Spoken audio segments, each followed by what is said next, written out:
The translation. The Noble Great Vehicle Sutra. Unraveling the Intent P. Prologue. F.1.b. P.1 Homage to all Buddha and Bodhisattva. Thus did I hear at one time. The Blessed One was dwelling in an unfathomable palace, built with the blazing 7 precious substances that emitted great light rays suffusing countless universes. Each of its rooms was well arranged and its design was infinite. It was the undivided Mala, the domain transcending the 3 worlds, arising from the supreme roots of virtue of the one who transcends the world. It was characterized by the perfectly pure cognition of the one who has achieved complete mastery. Abode of the Tathagata, where the assembly of innumerable bodhisattvas gathered, it was attended by countless gods. Angas, F.2.a, Yakas, Gandharvas, demigods, Garuas, Kinnaras, Mahoragas, humans, and non-humans. Supported by the great joy and bliss of Sevaing the them and designed to accomplish the complete welfare of all beings, it was free of any harm caused by the stains of afflictions and clear of any demon. Surpassing all manifestations, this unfathomable palace was displayed by the sovereign power of the Tathagata. Mindfulness, intelligence, and realization were its pathway, mental stillness and insight were the vehicle leading to it, the great gates of liberation.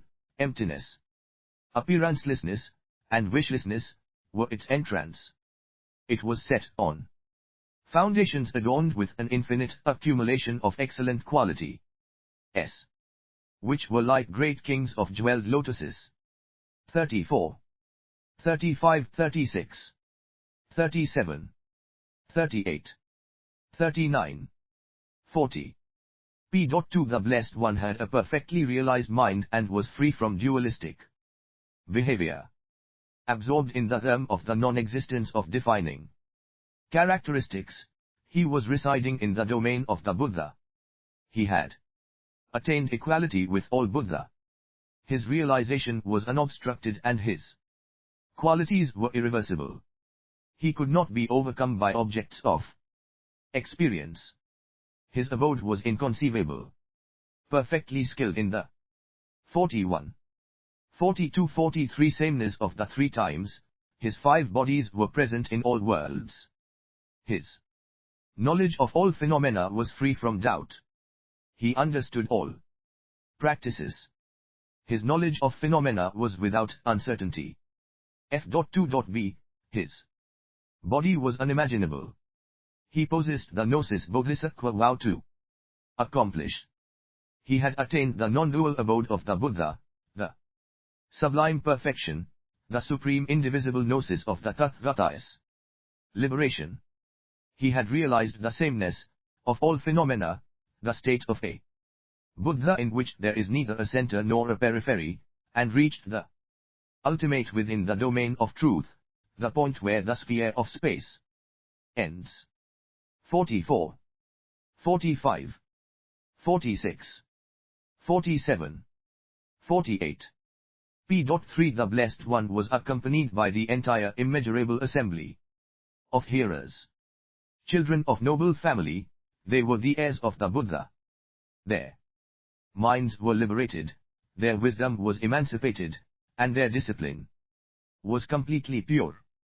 They happily gathered with those who longed for them.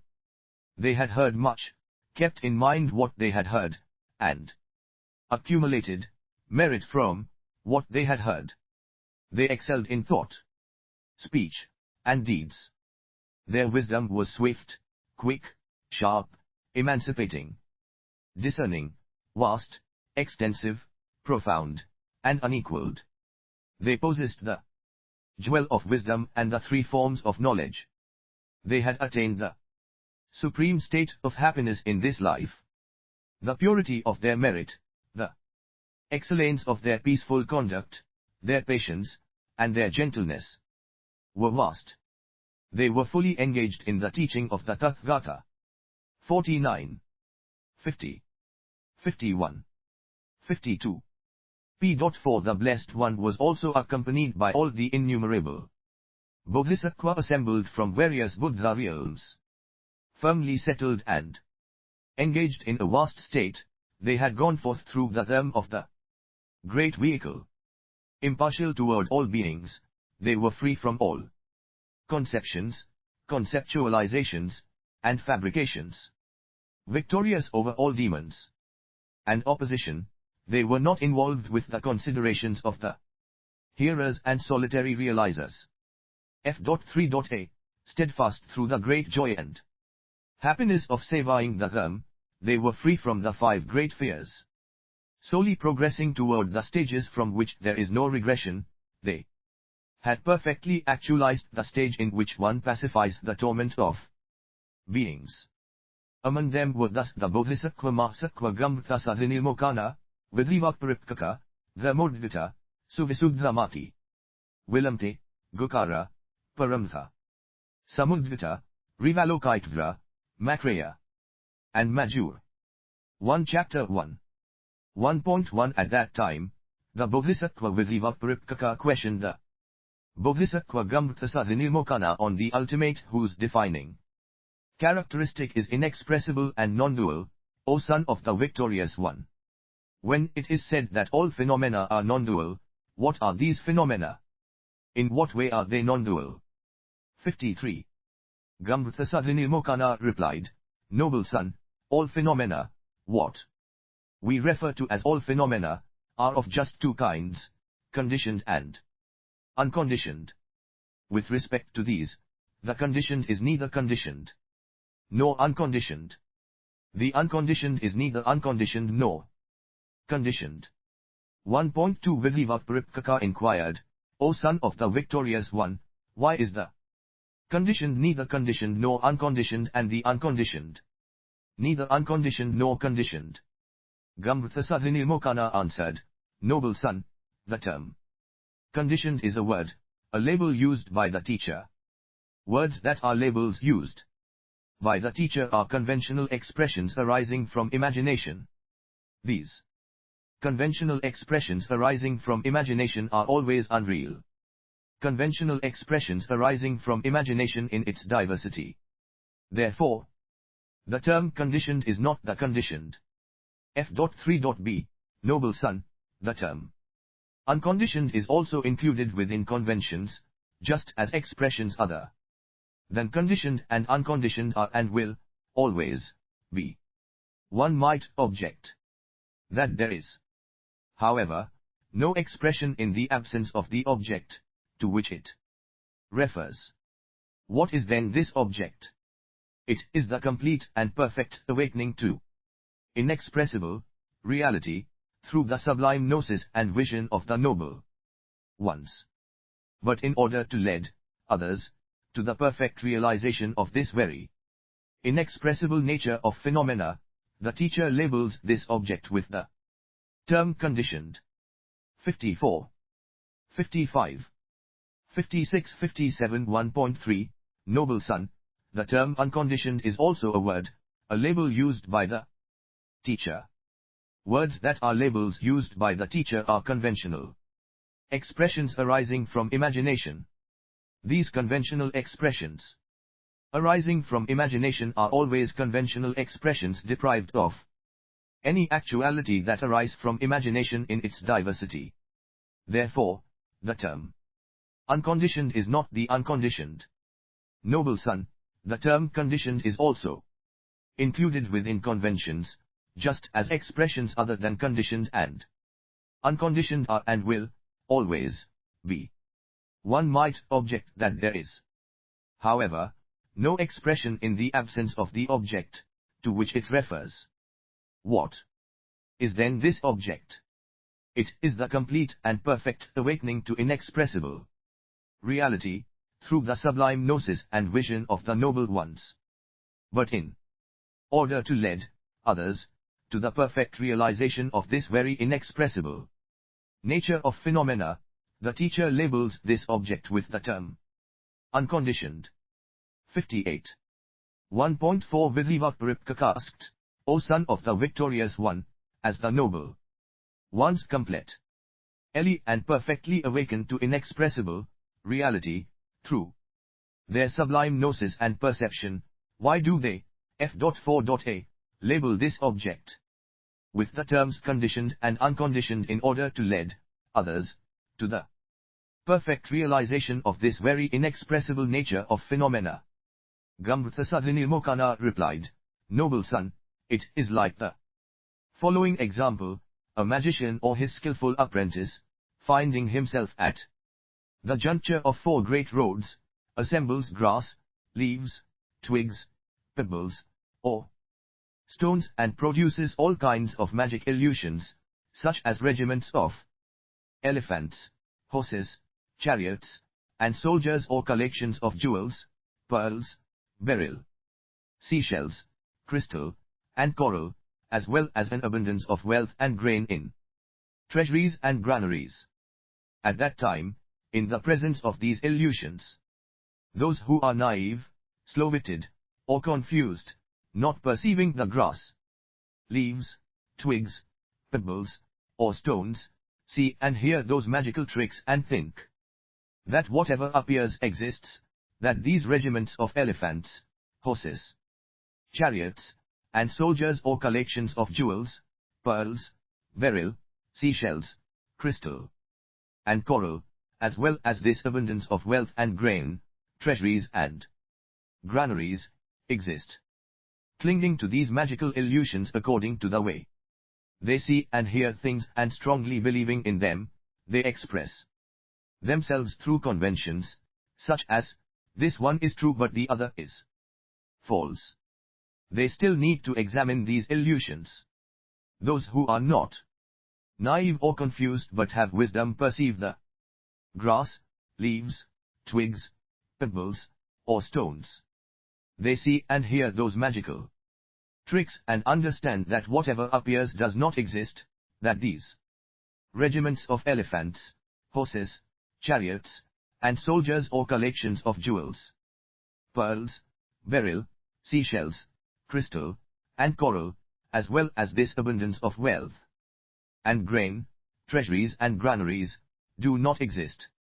F.4.b, yet, they understand that the conception of an elephant regiment exists, since its manifestation as a conception through an expedient exists, as do the manifestations as conceptions of regiments of horses, chariots, and soldiers, or collections of jewels, pearls, beryl, seashells, crystal, and coral, as well as this abundance of wealth and grain, treasuries and granaries, together with other similar manifestations.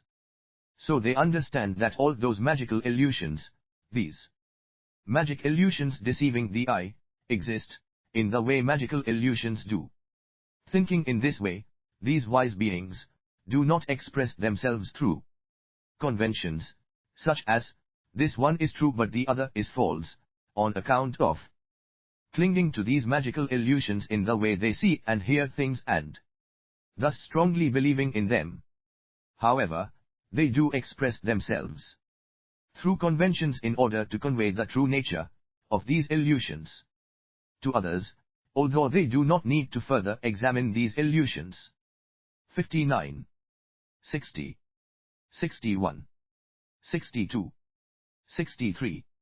1.5 Likewise, some childish or ordinary beings have not attained the transcendent sublime wisdom.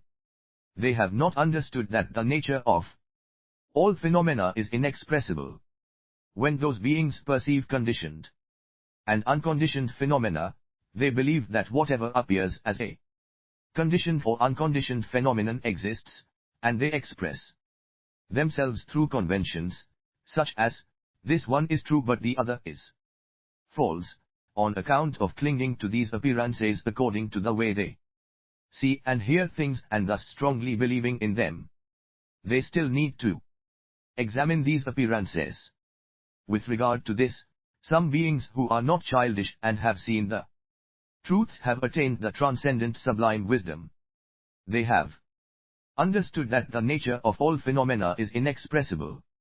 When they perceive conditioned and unconditioned phenomena, they believe that Whatever appears as a conditioned or unconditioned phenomenon does not exist.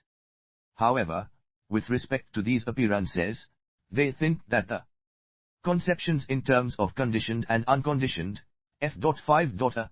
The manifestation of conceptions through an expedient in terms of conditioned and unconditioned, the occurrence of conceptualization, and the phenomenal appearance of conditioned phenomena exist in the way magical illusions do. That which deludes the mind exists in the way magical illusions do. Thinking in that way, they do not express themselves through conventions, such as, this one is true but the other is false, on account of ing to these appearances according to the way they see and hear things and thus strongly believing in them. However, they do express themselves through conventions in order to convey the true nature of these appearances to others, although they do not need to further examine these appearances. 64. Noble son, the noble ones are thus completely and perfectly awakened to inexpressible reality, through their sublime gnosis and vision of this object. But in order to lead others to the perfect realization of this very inexpressible nature of phenomena, they label this object with the terms conditioned and unconditioned. 1.6 At that time, the Bodhisattva Gambhta Sandhinirmocana recited these verses. The profound, which is inaccessible to foolish beings, inexpressible and non-dual, has been taught by the victorious one. Yet, fools deluded by ignorance take delight in mental elaborations and dwell on duality. Deprived of understanding, afflicted by misunderstanding, they will be reborn as sheep or oxen, casting aside the words of the wise. They will wander in Sutra for a great length of time. This was the chapter of the Bodhisattva Gambhta Sandhinirmocana, the first chapter. 2 Chapter 2. 2.1 Then the Bodhisattva Dharmodgata spoke these words, Blessed One, very long ago in ancient times, beyond as many universes as there are grains of sand in 77 Ganges rivers, I was residing in the world Kritimak of the Tathagata Vilakriti. There I saw 700,000 non-Buddhists, together with their teachers, who had gathered in one place to consider the ultimate defining characteristic of phenomena. F.5.b, although they had examined, analyzed, investigated, and considered in detail the ultimate defining characteristic of phenomena, they did not understand it. They had changing opinions, lacked certainty, and were slow-witted as well as argumentative. Insulting one another with harsh words, they became abusive, agitated, unprincipled, and violent. Then, Blessed One, I thought to myself, this is so sad, and yet, how marvelous, how wonderful are the manifestations of the Tathagatas in the world and, through their manifestations, the realization and actualization of the ultimate whose defining characteristic is beyond all speculation. 65. 66. 2.2 The Blessed One answered to the Bodhisattva Dharmodgata, so it is. Dharmodgata. So it is. I have completely and perfectly awakened to the ultimate characterized as being beyond all speculation. Yet, after I attained complete and perfect awakening, I communicated through words, gave explanations, established distinctions, expressed myself through conventions, and imparted teachings. One might ask why I did this. I have explained that the ultimate is what is cognized by noble beings in a personal and intuitive way, whereas ordinary beings' knowledge, resulting from interacting with one another, belongs to the domain of speculation. Therefore, Dharmodgata, why? Oh, you should know in this way through this approach that the ultimate is what is characterized as transcending all speculation. Moreover, Dharmodgata, I have explained that the ultimate represents the domain in which there is no phenomenal appearance. whereas speculation is the domain of phenomenal appearance. Therefore, 67, 68, 69, 70 Dharmodgata, you should know in this way through this approach that the F.6.A ultimate is what is characterized as transcending all speculation. Moreover, Dharmodgata, I have explained that the ultimate is inexpressible, whereas speculation is the domain of verbalization. Therefore, Dharmodgata, you should know in this way through this approach that the ultimate is what is characterized as transcending all speculation. Moreover, Dharmodgata, I have explained that the ultimate is free from all conventions, whereas speculation is the domain of conventions. Therefore, Dharmodgata, you should know in this way through this approach that the ultimate is what is characterized as transcending all speculation. Moreover, Dharmodgata, I have explained that the ultimate is devoid of argumentative disputation, whereas speculation is the domain of argumentative disputation. Therefore, Dharmodgata, you should know in this way through this approach that the ultimate is what is characterized as transcending all speculation. 71. 2.3, Dharmodgata, it is like this, beings who have only tasted pungent or bitter flavors their entire lives cannot imagine, infer, or appreciate the taste of honey and sugar. Those who have indulged in desire and have been burnt by the torment of desire for a long time cannot imagine, infer, or appreciate the inner happiness of the recluse, which is independent from all phenomenal appearances related to form, sound, smell, taste, and contact. Those who have indulged and taken delight in conversations for a long time cannot imagine, infer, or appreciate the inner happiness of the noble beings who remain silent. Those who have indulged and taken delight in conventions for a long time through seeing, hearing, discriminating, and cognizing cannot imagine, infer, or appreciate the cessation of all conventions, the nirvana that is the F.6.B, extinction of transitory aggregates. Dharmodgata, it is like this, those who have indulged and taken delight in argumentative disputations for a long time on account of their attachment to the self cannot imagine, infer, or appreciate that there is no attachment to the self and no argumentative disputations in Uttarakuru. Dharmodgata, likewise, those who have indulged for a long time in speculation cannot imagine, infer, or appreciate the ultimate whose defining characteristic transcends all speculation. 2.4 Then, at that moment, the Blessed One spoke these verses. It is the domain whose characteristic must be intuitively cognized, beyond all expressions, apart from all conventions, and free from argumentative disputations. 72. Such is the ultimate whose characteristic transcends all speculation. 73. This was the chapter of the Bodhisattva Dharmodgata, the second chapter. 3 Chapter 3.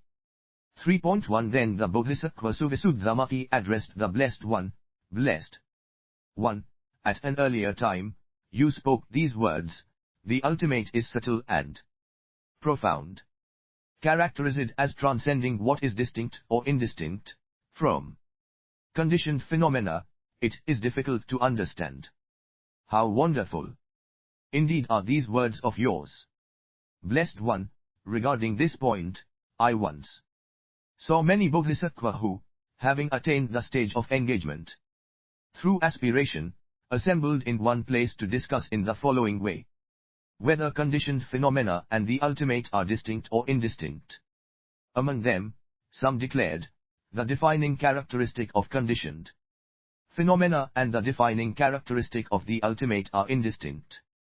Others replied, it is not the case that the defining characteristic of conditioned phenomena and the defining characteristic of the ultimate are indistinct, for they are distinct indeed. F.7.A. Some others, who were perplexed and lacked certainty, said, some pretend that the defining characteristic of conditioned phenomena and the defining characteristic of the ultimate are distinct. Some pretend that they are indistinct. Which bodhisattvas speak the truth, which speak falsity, which are mistaken, which are not. Blessed One, I thought to myself, so, none of these noble sons understands the ultimate whose subtle defining characteristic transcends whether it is distinct or indistinct from conditioned phenomena. These bodhisattvas are truly naive, confused, dull, unskilled, and mistaken. 74, 75, 76, 77. 3.2 The Blessed One replied to the Bodhisattva Suvisuddhamati, so it is, Suvisuddhamati. So it is. Indeed, none of these noble sons understands the ultimate whose subtle defining characteristic transcends whether it is distinct or indistinct from conditioned phenomena. These bodhisattvas are truly naive, confused, dull, unskilled, and mistaken. Why is this so? Suvisuddhamati, it is because those who analyze conditioned phenomena in this way neither realize nor actualize the ultimate. 3.3 Why? Suvisuddhamati, if the defining characteristic of conditioned phenomena and the defining characteristic of the ultimate were indistinct, even spiritually immature people, all ordinary beings, would, as a consequence, realize the truth. As mere ordinary beings, F.7.b, not only would they attain nirvana, the unsurpassable good, but they would also fully and completely awaken to unsurpassable complete and perfect awakening. 78. 79. If the defining characteristic of conditioned phenomena and the defining characteristic of the ultimate were distinct, even those who realize the truth would, as a consequence, not be detached from the phenomenal appearances of conditioned phenomena. Since they would not be detached from the phenomenal appearances of conditioned phenomena, they would also not be liberated from the bondage of phenomenal appearances. If they were not liberated from the bondage of phenomenal appearances, they would not be liberated from the bondage of corruption. If they were not liberated from these two kinds of bondage, those who realize the truth would neither attain nirvana, the unsurpassable good, nor fully and completely awaken to the unsurpassable complete and perfect awakening. Suvisuddhamati, ordinary beings do not realize the truth and, as mere ordinary beings, neither do they attain nirvana, the unsurpassable good, nor do they fully and completely awaken to the unsurpassable complete and perfect awakening. For these reasons, it is not correct to say that the defining characteristic of conditioned phenomena and the defining characteristic of the ultimate are indistinct. Regarding this point, you should know through this approach that those who consider the defining characteristic of conditioned phenomena and the defining characteristic of the ultimate to be indistinct are not right but wrong. 80. Suvisuddhamati, it is not the case that those who realize the truth are not detached from the phenomenal appearance of conditioned phenomena, for they are indeed detached from it. Neither are they not liberated from the bondage of phenomenal appearance, for they are indeed liberated from it. Nor are they not liberated from the bondage of corruption, for they are indeed liberated from it. Since they are liberated from these two kinds of bondage, F.8.a, not only do they attain nirvana, the unsurpassable good, but they will also fully and completely awaken to the unsurpassable complete and perfect awakening. For all these reasons, it is not correct to say that the defining characteristic of conditioned phenomena and the defining characteristic of the ultimate are distinct. Regarding this point, you should know through this approach that those who consider the defining characteristic of conditioned phenomena and the defining characteristic of the ultimate to be distinct are not right but wrong. 81. 82 3.4 Moreover, Suvisuddhamati, if the defining characteristic of conditioned phenomena and the defining characteristic of the ultimate were indistinct, then, just as the defining characteristic of conditioned phenomena is encompassed by the defining characteristic of affliction, so too would the defining characteristic of the ultimate be included in the defining characteristic of affliction. However, Suvisuddhamati, if the defining characteristic of conditioned phenomena and the defining characteristic of the ultimate were distinct, then the defining characteristic of the ultimate could not be the universal defining characteristic within all the defining characteristics of conditioned phenomena. Suvisuddhamati, the defining characteristic of the ultimate is not encompassed by the defining characteristic of affliction, and the defining characteristic of the ultimate is the universal defining characteristic within all the defining characteristics of conditioned phenomena. For these reasons, it is not correct to say that the defining characteristic of conditioned phenomena and the defining characteristic of the ultimate are either indistinct or distinct. Regarding this point, you should know through this approach that those pretending that the defining characteristic of conditioned phenomena and the defining characteristic of the ultimate are indistinct or distinct are not right but wrong. 3.5. Moreover, Suvisuddhamati, if the defining characteristic of conditioned phenomena and the defining characteristic of the ultimate were not distinct. F.8.b, then, just as the defining characteristic of the ultimate is not specific to any defining characteristic of conditioned phenomena, so too would all defining characteristics of conditioned phenomena not be specific to any conditioned phenomenon, and yogis would also not look for the ultimate beyond whatever they see, hear, distinguish, or know with regard to conditioned phenomena. 83. However, Suvisuddhamati, if the defining characteristic of conditioned phenomena and the defining characteristic of the ultimate were distinct, then, the mere selflessness and essencelessness of conditioned phenomena would not be the defining characteristic of the ultimate. The defining characteristic of affliction and the defining characteristic of purity themselves would be simultaneously established as distinct defining characteristics of conditioned phenomena. Suvisuddhamati, the defining characteristics of conditioned phenomena are specific and not unspecific to conditioned phenomena. Yogis do look for the ultimate beyond whatever they see, hear, distinguish, or know with regard to conditioned phenomena.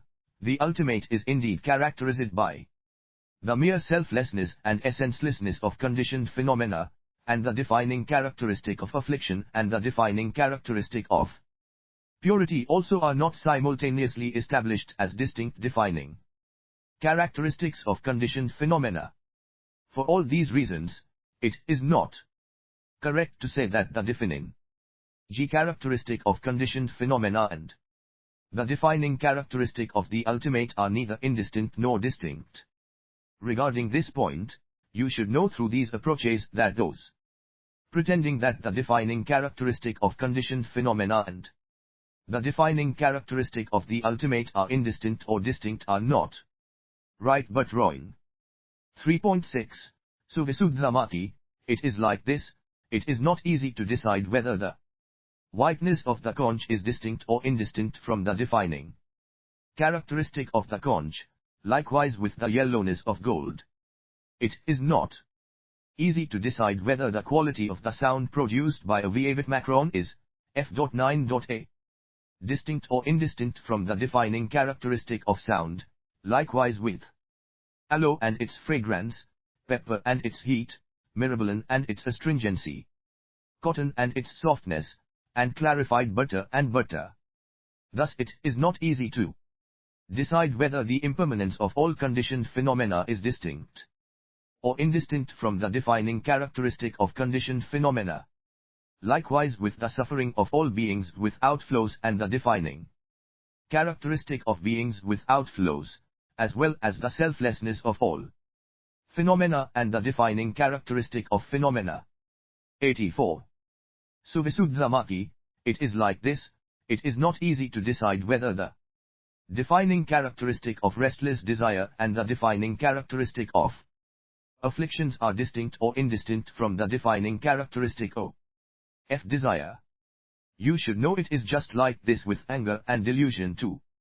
Likewise, Suvisuddhamaki, you should not see anything good in deciding whether the defining characteristic of conditioned phenomena and the defining characteristic of the ultimate are distinct or indistinct. In this way, Suvisuddhamaki, I have completely and fully awakened to the ultimate, that is subtle, extremely subtle, profound, extremely profound, difficult to understand, extremely difficult to understand, and characterized as transcending being distinct or indistinct from conditioned phenomena. Yet, after I attained complete and perfect awakening, I communicated through words, gave explanations, established distinctions, expressed myself through conventions, and F.9.b, imparted teachings. 85, 86, 87. 3.7 Then, at that moment, the Blessed One spoke these verses. The defining characteristics of the domains of conditioned phenomena and of the ultimate are free from being distinct or indistinct. 88. Those who imagine them to be distinct or indistinct are mistaken. As beings practice mental stillness and insight, they will be liberated from the bonds of corruption and the bonds of phenomenal appearance. 89. This was the chapter of the Bodhisattva Suvisuddhamaki, the third chapter. Chapter 4. 4.1 Then the Blessed One spoke these words to Shukti. Shukti, do you know how many beings in the world display their knowledge under the influence of conceit? Do you know how many beings in the world display their knowledge without conceit? 90-91. Shukti answered, Blessed One, according to my knowledge, there are only a few in the world of beings who present their knowledge without conceit, but countless, innumerable, and inexpressible in number are those who do so under its influence. Blessed One, at one time I was staying in a hermitage set in a great forest. There were many monks living in the vicinity, who had also established themselves there. At sunrise, I saw them gather together.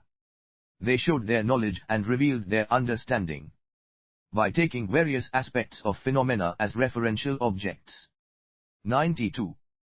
4.2 Some showed their knowledge by taking the five aggregates as referential objects, their phenomenal appearance, their arising, their disintegration, F.10.a, their cessation, and the acknowledgement of their cessation. In the same way, some showed their knowledge by taking the 12 sense domains as referential objects, some by taking dependent arising as a referential object. Some showed their knowledge by taking the 4 kinds of sustenance as referential objects, their phenomenal appearance, their arising, their disintegration, their cessation, and the acknowledgement of their cessation. 4.3 Some showed their knowledge by taking the 4 noble truths as referential objects, their defining characteristic, the comprehension of suffering, the abandoning of the cause of suffering, the actualization of the cessation of suffering, and the practice of the path. 4.4 Some showed their knowledge by taking the 18 constituents as referential objects, their phenomenal appearance, their varieties, their manifoldness, their cessation, and the actualization of their cessation. 4.5 Some showed their knowledge by taking the 4 applications of mindfulness as referential objects, their phenomenal appearance, their adverse factors, their antidotes, their practice, their arising from having been non-arisen, their remaining after they arose, and their maintaining, resuming, or increasing. In the same way, some showed their knowledge by taking as referential objects the 4 correct self-restraints, as well as the 4 basis of supernatural powers, the 5 faculties, the 5 forces, and the 7 branches of awakening. Some showed their knowledge by taking as referential objects the 8 branches of the noble path, F.10.b, their phenomenal appearance, the antidotes to their adverse factors, their practice, their arising from having been non-arisen, their remaining after they arose, and their maintaining, resuming, or increasing. 93. 4.6 Then I thought to myself, these venerable monks displayed their knowledge by revealing their understanding by taking various aspects of phenomena as referential objects, but they have not perceived the ultimate, whose defining characteristic is of a single nature everywhere. These venerable persons have conceit and, without doubt, display their knowledge under the influence of conceit. Blessed One, at an earlier time, you spoke these words: the ultimate is subtle, profound, difficult to understand, extremely difficult to understand, and characterized as being of a single nature everywhere. How wonderful indeed are these very words of yours.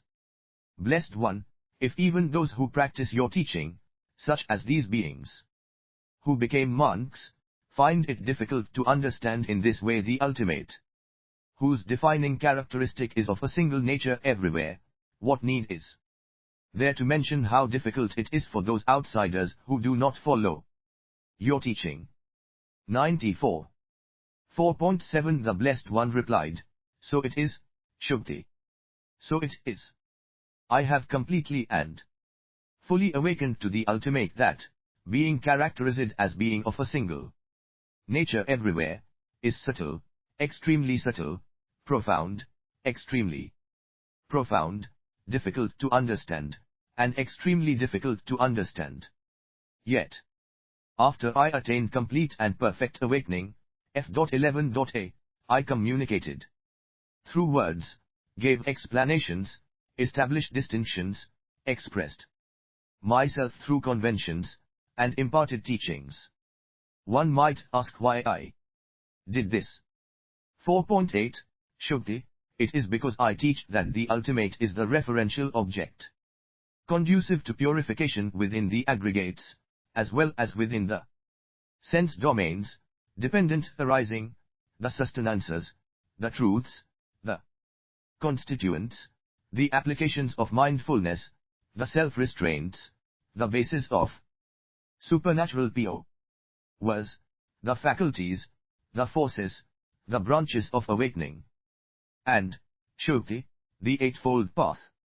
This referential object conducive to purification within the aggregates is of a single nature everywhere, and its 95 defining characteristic is not different from theirs. It is just the same from the sense domains up to the eightfold path, the referential object conducive to purification within these various referential objects is of a single nature everywhere, and its defining characteristic is not different from theirs. Shukti, through this approach, you should thus know that what is characterized as being of a single nature everywhere is the ultimate. 96. 4.9 Moreover, Shukti, once renunciants who practice yoga have realized in reference to a single aggregate the selflessness of phenomena, which is the ultimate reality, they do not look for this ultimate reality, this selflessness, individually within the other aggregates or in the sense domains, dependent arising, the sustenances, the truths, the constituents, the applications of mindfulness, the self-restraints, the basis of supernatural powers, the faculties, the forces, the branches of awakening, and the eightfold path. Instead, they rely upon the non-dual gnosis that is in accordance with true reality. Through this alone, F.11.b, they infallibly ascertain and realize the ultimate, characterized as being of a single nature everywhere. Shukti. Through this approach, you should thus know that what is character erased as being of a single nature everywhere is the ultimate. 97. 98, 99. 4.10. Moreover, Shukti, if ultimate reality itself, the selflessness of phenomena, had a defining characteristic distinct from the defining characteristics of phenomena, in the way the aggregates, the sense domains, dependent arising, the sustenances, the truths, the constituents, the applications of mindfulness, the self-restraints, the basis of supernatural powers, the faculties, the forces, the branches of awakening, and the eightfold paths have defining characteristics distinct from one another, then, on account of this, ultimate reality itself, the selflessness of phenomena, would have causes and arise from causes. If it arose from causes, it would be conditioned. If it were the conditioned, it would not be the ultimate. If it were not the ultimate, one would need to look for some other ultimate. Shukti. This ultimate, the selflessness of phenomena, does not arise from causes. It is not conditioned. Neither is it the case that it is not the ultimate. One must, therefore, not look for an ultimate other than that ultimate. Thus, whether Tathagatas manifest or not, because it is the case that it permanently and immutably abides within phenomena, only this nature of phenomena, this constituent abiding in phenomena, is constant. Shukti, for all these reasons, you should know through this approach that the ultimate is characterized as being of a single nature everywhere. 100. 4.1. 1. Shukti, it is like this, although there are many varieties of forms with distinct defining characteristics within space, since space itself is free from phenomenal appearances, f.12.a, devoid of conceptions, and without change, its defining characteristic is of a single nature everywhere. Likewise, Shukti, you should know that the ultimate is characterized as being of a single nature everywhere, within all phenomena whose defining characteristics are distinct from one another. 4.12 Then, at that moment, the Blessed One spoke these verses, as proclaimed by the Buddha. This ultimate is not distinct from phenomena, and its defining characteristic is everywhere of a single nature. Those who imagine it to be distinct from phenomena are conceited and deluded. This was the chapter of Shukti, the fourth chapter. 5 Chapter 5. 5.1 Then, the Bodhisattva Vilamti asked the Blessed One, Blessed One, when Bodhisattva who are skilled in the secrets of mind, thought, and cognition are called, skilled in the secrets of mind, thought, and cognition, what does it mean? When they are designated in this way, what does it refer to? 101. The Blessed One answered, Vilamti, you are asking this for the benefit and happiness of many beings, out of compassion for the world, and for the welfare, benefit, and happiness of all beings, including gods and humans. Your intention is excellent when questioning the Tathagata on this specific point. Therefore, listen, Vilamti. I will explain to you in which way Bodhisattva are skilled in the secrets of mind, thought, and cognition. 5.2 Vilamti, when such and such beings are reborn and manifest in this Sasra comprised of 6 destinies, in any class of beings or state of birth, be it egg-born, womb-born, moisture-born, f.12.b, or spontaneously generated, there is first a twofold appropriation, the appropriation of the physical sense faculties together with their supports, and the appropriation of mental imprints producing the elaboration of conventional expressions. With regard to phenomenal appearances, names, and conceptualizations. In dependence upon this twofold appropriation, the mind containing all the seeds matures, merges, with the embryo, grows, increases, and expands. This twofold appropriation occurs in the realm of form, but it does not appear in the realm of the formless. 102, 103, 104, 105. 5.3 Vilamti.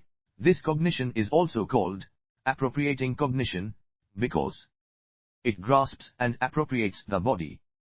It is also called subliminal cognition, because it dwells and lies hidden in this body, sharing a common destiny. It is also called mind, because it is accumulated and developed by visual forms, sounds, smells, flavors, tangible objects, and phenomena. 106. 107. 5.4 Vilamti. Taking this appropriating cognition as support and basis, the 6 kinds of cognition, that is, visual, auditive, olfactory, gustatory, tactile, and mental cognitions, are say. Among these, a visual cognition arises on the basis of the eye, which is connected with a visual cognition and a visual form. Simultaneously and in conformity with this visual cognition, a mental cognition that conceptualizes the object arises at the same time, having the same object.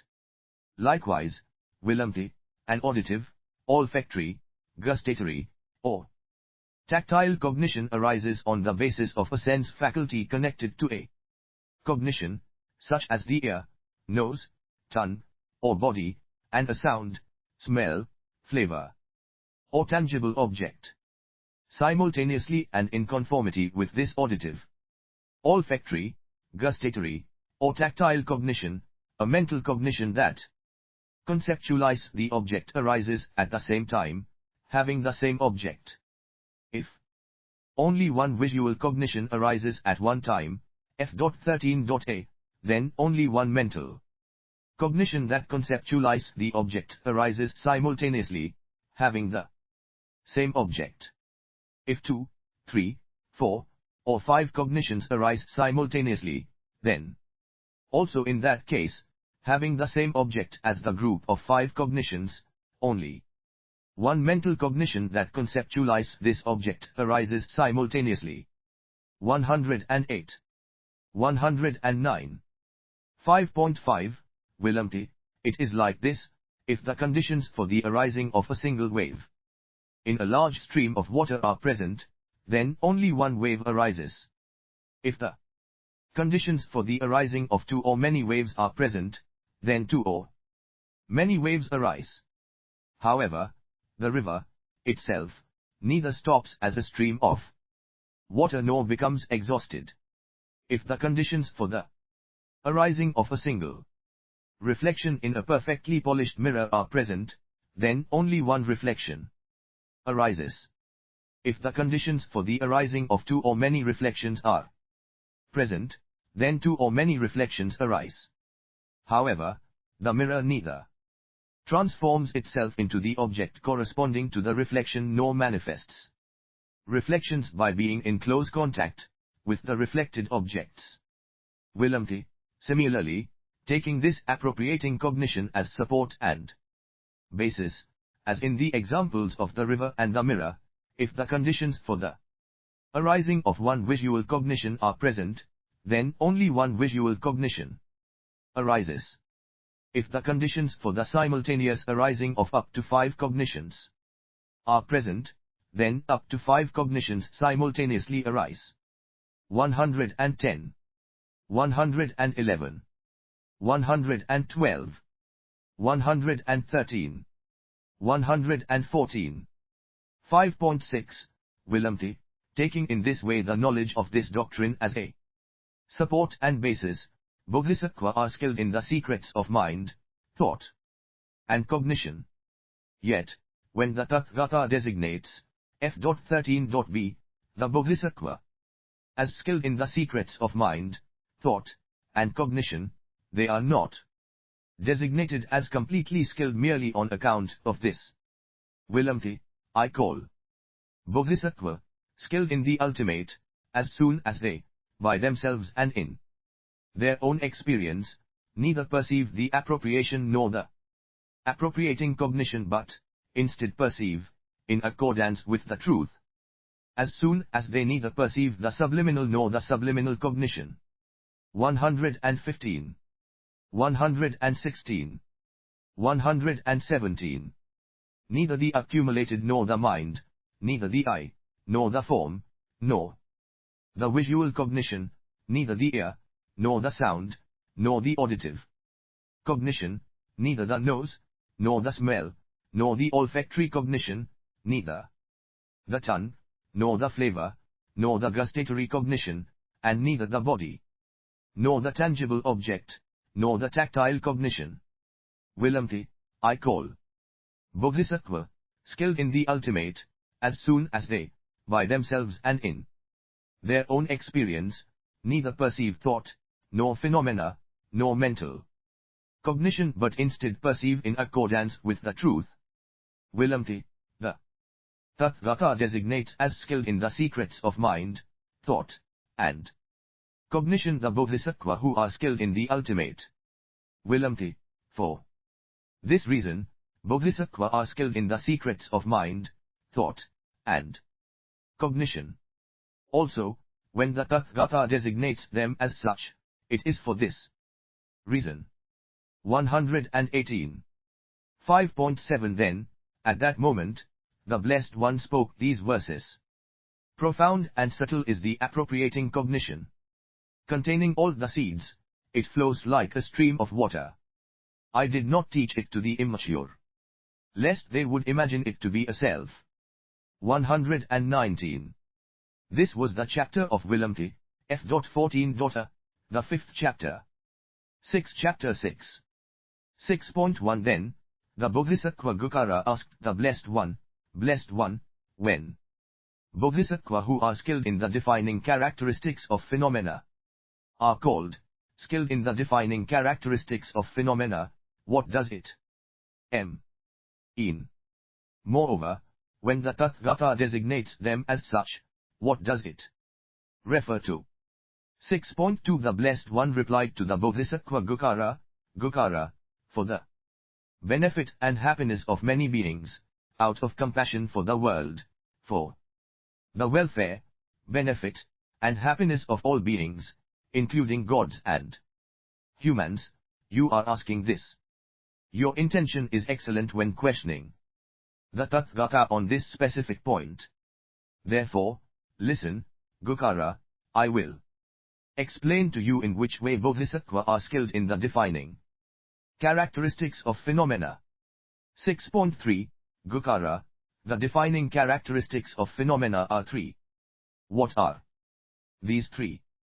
They are the imaginary defining characteristic, the other dependent defining characteristic, and the actual defining characteristic.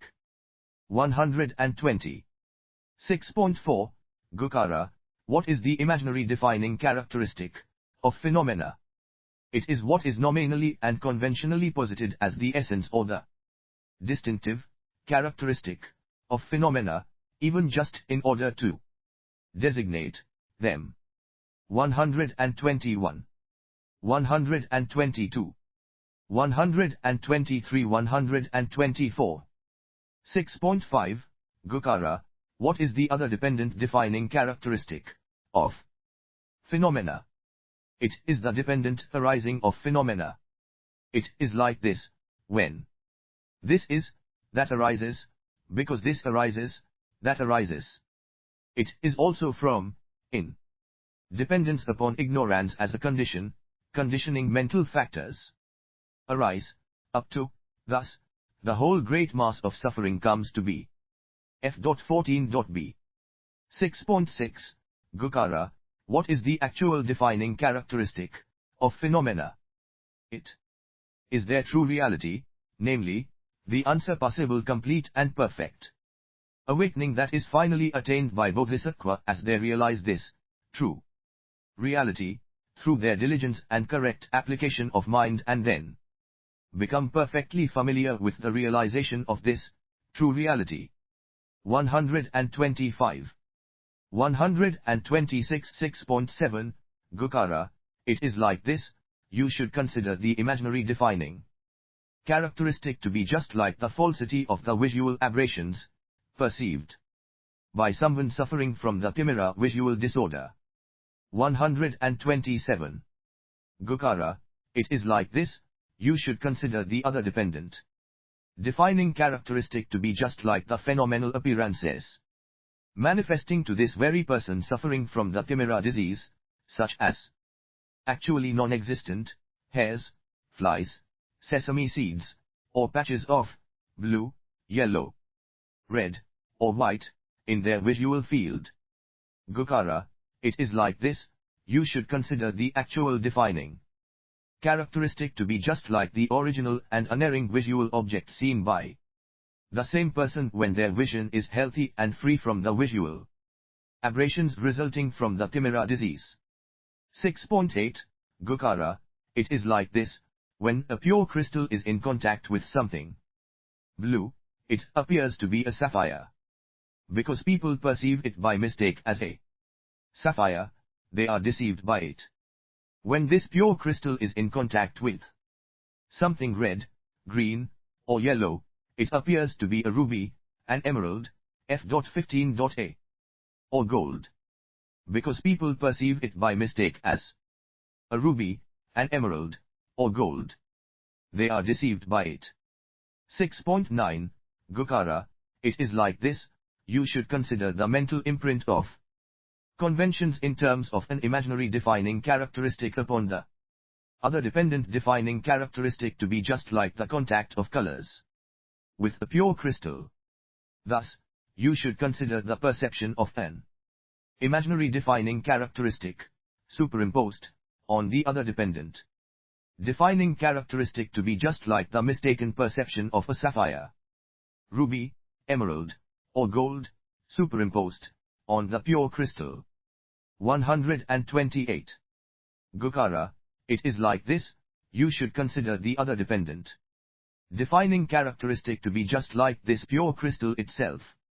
Thus, you should consider the actual defining characteristic as the permanent and immutable lack of any actuality or essence in the imaginary defining characteristic superimposed on the other dependent defining characteristic, just as there is permanently and immutably no actuality or essence in the defining characteristic of a sapphire, ruby, emerald, or gold, superimposed on a pure crystal. 129. 6.10 Thus, Gukara, Bodhisattva distinctly perceive the imaginary defining characteristic on the basis of names denoting phenomenal appearances. They distinctly perceive the other dependent defining characteristic on the basis of the erroneous conception that superimposes an imaginary defining characteristic on the other dependent defining characteristic. They distinctly perceive the actual. 130. 131. 132. 133. 134 defining characteristic on the basis of the non-existence of any erroneous conception that superimposes an imaginary defining characteristic on the other dependent defining characteristic. 6.11 Gukara, when Bodhisattva distinctly perceive the imaginary defining characteristic superimposed on the other dependent defining characteristic of phenomena exactly as it is, they distinctly perceive the phenomena devoid of any defining characteristic exactly as they are. F.15.b. Gukara, when Bodhisattva distinctly perceive the other dependent defining characteristic exactly as it is, they distinctly perceive the phenomena characterized by affliction exactly as they are. Gukara, when Bodhisattva distinctly perceive the actual defining characteristic exactly as it is, they distinctly perceive the phenomena characterized by purification exactly as they are. Gukara, when Bodhisattva distinctly perceive the phenomena devoid of a defining characteristic superimposed on the other dependent defining characteristic exactly as they are, they abandon the phenomena characterized by affliction. Once they have abandoned the phenomena characterized by affliction, they will obtain the phenomena characterized by purification. Gukara, Since Bodhisattva distinctly perceive in this way the imaginary, other dependent, and actual defining characteristics of phenomena exactly as they are, they distinctly perceive the phenomena devoid of a defining characteristic, those characterized by affliction, and those characterized by purification exactly as they are. Having distinctly perceived the phenomena devoid of a defining characteristic exactly as they are, they abandon the phenomena characterized by affliction. Once they have abandoned the phenomena characterized by affliction, they will obtain the phenomena characterized by purification. For all these reasons, Bodhisattvas are skilled in the defining characteristics of phenomena.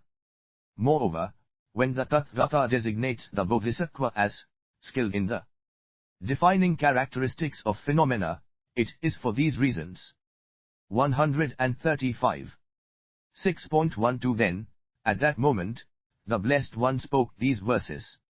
Once the phenomena devoid of defining characteristics have been distinctly perceived, the phenomena characterized by affliction will be abandoned. F.16a. Once the phenomena characterized by affliction have been abandoned, the phenomena characterized by purification will be obtained. Careless beings, overcome by wrongdoing and indulging in laziness, do not realize the imperfection of conditioned phenomena, falling apart in the midst of fleeting phenomena. They deserve compassion. 136. This was the chapter of Gokara, the 6th chapter. 7 Chapter 7. 7.1 At that time, the Bodhisattva Paramthasmudgata asked the Blessed One. Blessed One, when I was alone in a secluded place, I had the following thought. The Blessed One also spoke in many ways of the defining characteristic specific to the 5 aggregates, mentioning the defining characteristic of their arising, disintegration, abandonment, and comprehension. In the same way, he spoke of the 12 sense domains, dependent arising, and the 4 kinds of sustenance. The Blessed One also spoke in many ways of the defining characteristic of the 4 noble truths, mentioning the comprehension of suffering, the abandoning of the cause of suffering, the actualization of the cessation of suffering, and the practice of the path. The Blessed One also spoke in many ways of the defining characteristic specific to the 18 constituents, mentioning their varieties, manifoldness, abandonment, and comprehension. The Blessed One also spoke in many ways of the defining characteristic specific to the 4 applications of mindfulness, mentioning their adverse factors, antidotes, practice, their arising from being non-arisen, their remaining after they arose, and their maintaining, resuming, or increasing. Similarly, he also spoke in many ways of the defining characteristic specific to the 4 correct self-restraints, the 4 bases of supernatural powers, the 5 faculties, the 5 forces, and the 7 branches of awakening. F.16b. The Blessed One also spoke in many ways of the defining characteristic specific to the 8 branches of the path, mentioning their adverse factors, antidotes, and practices, their arising from being non-arisen and remaining after they arose, and their maintaining, resuming, or increasing. 137. When the Blessed One further said, all phenomena are without an essence, unborn, unceasing, primordially in the state of peace, and naturally in the state of nirvana, what was the underlying intent of the Blessed One? I would like to ask the Blessed One about this point. What was 138 the Blessed One thinking when he said, all phenomena are without an essence, unborn, unceasing, primordially in the state of peace, and naturally in the state of nirvana? 7.2 The Blessed One replied to the Bodhisattva Parathasmudgata, this reflection of yours arose virtuously and appropriately. It is excellent indeed. You are asking this for the benefit and happiness of many beings, out of compassion for the world, and for the welfare, benefit, and happiness of all beings, including gods and humans. Your intention is excellent when questioning the Tathagata on this specific point. Therefore, listen, Paramthasmudvita. I will explain to you what my underlying intent was when I declared, all phenomena are without an essence, unborn, unceasing, f.17.a, primordially in the state of peace, and naturally in the state of nirvana. 139. 7.3, Paramthasmudvita, the essencelessness of all phenomena has three aspects. Having in mind essencelessness regarding defining characteristics, essencelessness regarding arising, and essencelessness regarding the ultimate, I thus taught what is called the essencelessness of all phenomena. 7.4, Paramthasmudvita, what is the essencelessness of all phenomena? With regard to defining characteristics, it is the imaginary defining characteristic of phenomena. Why? Because as much as this defining characteristic is nominally and conventionally posited, it is not posited on the basis of an essence or a distinctive characteristic. Therefore, it is called the essencelessness of all phenomena with regard to defining characteristics. 140. 141. 7.5, Paramthasmudvita, what is the essencelessness of all phenomena? With regard to arising, it is the other dependent defining characteristic of phenomena. Why? Because this is the defining characteristic arising on account of causes other than itself, and not by itself. Therefore, it is called essencelessness with regard to arising. 7.6, Paramthasmudvita, what is the essencelessness of all phenomena? With regard to the ultimate phenomena arising in dependence upon causes, which lack an essence on account of lacking an essence in terms of arising, and also lack an essence on account of lacking an ultimate essence. Why? Because, Paramthasmudvita, I showed that the referential object conducive to purification within phenomena is the ultimate, but the other dependent defining characteristic is not the referential object conducive to purification. Therefore, this essencelessness is called essencelessness with regard to the ultimate. Moreover, Paramthasmudvita, the actual defining characteristic of phenomena should also be referred to as essencelessness with regard to the ultimate. Why? Because, Paramthasmudvita, the selflessness of phenomena is called the essencelessness of phenomena, which is the f.17.b ultimate, but the ultimate is characterized by the essencelessness of all phenomena. Therefore, it is called essencelessness with regard to the ultimate. 142. 143. 7.7, Paramthasmudvita, it is like this, consider essencelessness with regard to defining characteristics to be exactly like a non-existent sky flare. Consider essencelessness with regard to arising, as well as essencelessness with regard to the ultimate in one of its aspects, to be exactly like a magic illusion. Consider essencelessness with regard to the ultimate in its other aspect, which consists in the selflessness of phenomena, and pervades everything, to be exactly like space, which consists in the essencelessness of form and pervades everything. 144. 145. 7.8, Paramthasmudvita, with this threefold essencelessness in mind, I taught what is called the essencelessness of all phenomena. Paramthasmudvita, having in mind essencelessness with regard to defining characteristics, I taught, all phenomena are without an essence, unborn, unceasing, primordially in the state of peace, and naturally in the state of nirvana. Why? Because, Paramthasmudvita, what lacks a specific defining characteristic is unborn. What is unborn is unceasing. What is unborn and unceasing is primordially in the state of peace. What is primordially in the state of peace is naturally in the state of nirva. For what is naturally in the state of nirva? There is nothing in the slightest that passes into the state of nirva.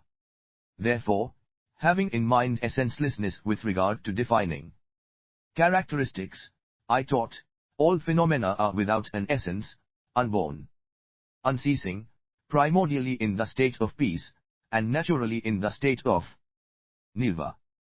7.9 Paramthasmudvita, having in mind essencelessness with regard to the ultimate, f.18.a, which is characterized by selflessness, I taught, all phenomena are without an essence, unborn, unceasing, primordially in the state of peace, and naturally in the state of nirva. Why?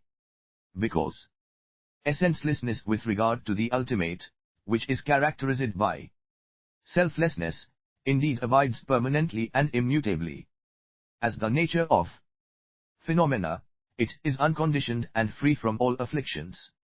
What permanently and immutably abides as the very nature of phenomena, being unconditioned, is unborn and unceasing due to being unconditioned. Because it is free from all afflictions, it is primordially in the state of peace, and naturally in the state of nirva. Therefore, having in mind essencelessness with regard to the ultimate, which is characterized by selflessness, I taught, all phenomena are without an essence, unborn, unceasing, primordially in the state of peace, and naturally in the state of nirva. 146 7.10 Paramthasmudvita, I did not designate three kinds of essencelessness because those in the world of beings consider that the imaginary essence and the other dependent essence, as well as the actual essence, are different by nature. Rather, I did so because they superimpose an imaginary essence on the other dependent essence and the actual essence, and because they designate the other dependent essence and the actual essence as the defining characteristics of an imaginary essence. While they designate them in this way, their minds, which are saturated with designations, become confined to such designations and predisposed toward them. On this basis, they wrongly conceive the other dependent essence and the actual essence as the defining characteristics of an imaginary essence. F.18.b, wrongly conceiving them in this way, with their wrong conception of the other dependent essence as the defining characteristic of an imaginary essence acting as a cause and condition, they will give rise in the future to an other dependent essence. As a result of this, they will be afflicted by the afflictions of defilements, karma, and birth. Because they will not pass beyond Sutra, they will transmigrate and wander among hell beings, animals, hungry ghosts, gods, demigods, and humans for a very long time. 147, 148, 149, 150. 7.11 Among these beings, Paramthasmudvita, some do not produce roots of virtue fr. Om the very beginning.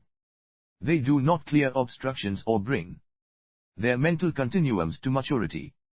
Their confidence in my teaching is limited and they have not accomplished the accumulations of merit and gnosis. I impart to those beings the teaching on essencelessness with regard to arising. Once they have heard this teaching, they understand that conditioned phenomena arising in dependence on causes are of an impermanent, unstable, and unreliable nature. They develop aversion and repulsion towards conditioned phenomena. Once they have done this, they turn away from wrongdoing. Not committing any wrongdoing, they establish themselves in virtue. With this as a cause, they produce the roots of virtue that were yet to be produced. They clear obstructions that were yet to be cleared. They bring their mental continuums, which were not yet mature, to maturity. As a result, their confidence in my teaching becomes vast, and they will accomplish the accumulations of merit and gnosis. 7.12 Although such beings have produced in this way roots of virtue up to the accomplishment of the accumulation of merit and gnosis, they, f.19.a, do not understand essencelessness with regard to arising just as it is, as the essencelessness with regard to defining characteristics and the essencelessness with regard to the ultimate in its two aspects. For this reason, they will not be completely repulsed by all conditioned phenomena, completely free from desire, or completely liberated. They will not be completely liberated from all the afflictions of defilements, karma, and birth. It is therefore for them that the Tathagata imparts the teaching on the essencelessness with regard to defining characteristics and the essencelessness with regard to the ultimate. He does so in order to make them feel repulsion towards all conditioned phenomena, as well as to free them from desire, to completely liberate them, and to take them perfectly beyond the afflictions of defilements, karma, and birth. 151. 7.13 Once they have heard this teaching, they do not wrongly conceive the other dependent essence as the defining characteristic of an imaginary essence. As a result, they accept the essencelessness with regard to arising as the essencelessness with regard to defining characteristics and the essencelessness with regard to the ultimate in its two aspects. They discern and understand it exactly as it is. It is like this: their minds, which are no longer saturated with designations, are not confined to these designations, or predisposed toward them. As a result, by attaining the powers of wisdom in this life and perfectly cutting off the continuity of the aggregates into a future existence, they will put an end to the other dependent defining characteristic. On this basis, they will be completely repulsed by all conditioned phenomena, completely free from desire, and completely liberated. F.19.b They will be completely liberated from all the afflictions of defilements, karma, and birth. 152. 7.14 Moreover, Paramthasmudgata, even those belonging to the lineage of the hearer's vehicle attain nirva, the unsurpassable happiness, through this very path and journey, as do those belonging to the lineage of the solitary realizer's vehicle and the lineage of the Tathagatas. This is why it is the single path of purification for hearers, solitary realizers, and bodhisattva. Since there is only a single purification, there is no other. Therefore, with this in mind, I taught the single vehicle. Yet, it is not the case that those in the world of beings are not of various types corresponding to their capacities, be they weak, average, or sharp in accordance with their nature. 153. 7.15 Paramthasmudgata, even if they were to exert themselves as all Buddha did, individuals belonging to the hearer's lineage with the state of peace as their sole journey could not reach the heart of awakening and attain the unsurpassable, complete and perfect awakening. Why? Because, having limited compassion and a great fear of suffering, they belong to a lineage that is by nature inferior. Thus, having limited compassion, they avoid striving for beings' welfare. Being afraid of suffering, they stay clear from the conditioning process of the mental factors. However, I did not teach that avoiding striving for beings' welfare and staying clear from the 154. 155 conditioning process of the mental factors was the unsurpassable, complete, and perfect awakening. Therefore, these individuals are called those who have the state of peace as their sole journey. 7.16 I taught that hearers who evolve toward awakening belong to the F.20.a category of bodhisattva because, liberated from the obscuration of defilements and inspired by the Tathagatas, they liberate their minds from the obscuration of cognitive objects. It is only because they first liberated themselves from the obscuration of defilements for their own sake that the Tathagata designated them as the lineage of hearers. 7.17 Thus, Paramthasmudgata, there are beings with various degrees of confidence in my dharma and my vinya, which are well proclaimed, well imparted, pure in their intention, and well communicated. In this teaching, Paramthasmudgata, the Tathagata, having in mind the three kinds of essencelessness, teaches through a discourse of provisional meaning, all phenomena are without an essence, unborn, unceasing, primordially in the state of peace, and naturally in the state of nirvana. 7.18 Among such beings, Paramthasmudgata, some have produced roots of virtue, purified their obscurations, and brought their mental continuum to maturity. They have much confidence in my teaching and have accomplished the accumulations of merit and gnosis. Once they have heard my teaching, they understand my explanations in accordance with my underlying intent exactly as it is. Moreover, they recognize that this teaching is the truth. Through their wisdom, they realize its meaning exactly as it is. By also engaging in the practice of this realization, they will very quickly attain the ultimate state. They will develop faith in these teachings, and think, amazing. The Blessed One is completely and perfectly awakened. Through him, one becomes perfectly awakened with respect to all phenomena. 156. 7.19 Among such beings, some have not produced roots of virtue, purified their obscurations, and brought their mental continuums to maturity. Their confidence in my teaching is limited and, f.20b, they have not accomplished the accumulations of merit and gnosis. They are honest and sincere, unable to evaluate and refute others' views. They do not consider their own as supreme. Once they have heard my teaching, although they do not understand my explanations in accordance with my underlying intent exactly as it is, they still develop confidence and faith in these teachings. The Tathagata's discourse is profound and has the appearance of profundity. Because emptiness is the topic of this discourse, it is difficult to perceive and difficult to understand. Being beyond judgment, it does not belong to the domain of speculation. It can only be known by intelligent scholars well versed in the subtle. They think we do not understand the 157, 158 meaning of this sutra and these teachings that were taught by the Blessed One. Profound is the awakening of the Buddha and the nature of phenomena. Only the Tathagata understands them. We, however, do not.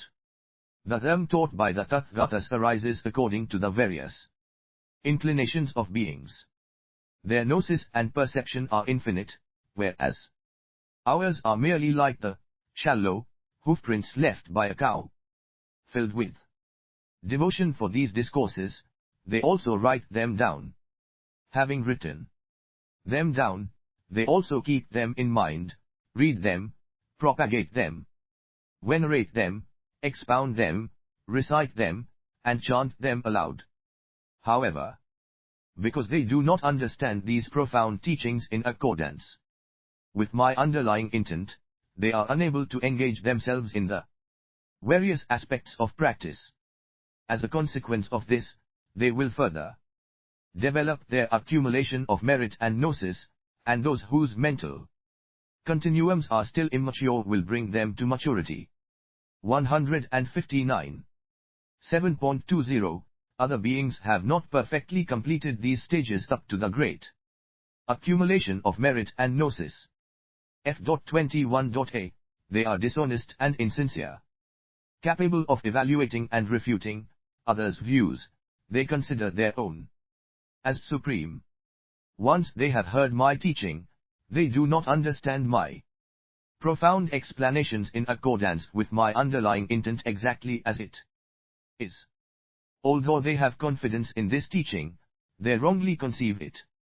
According to its literal meaning, all phenomena are only without an essence, only unborn, only unceasing, only primordially in the state of peace, and only naturally in the state of nirvana.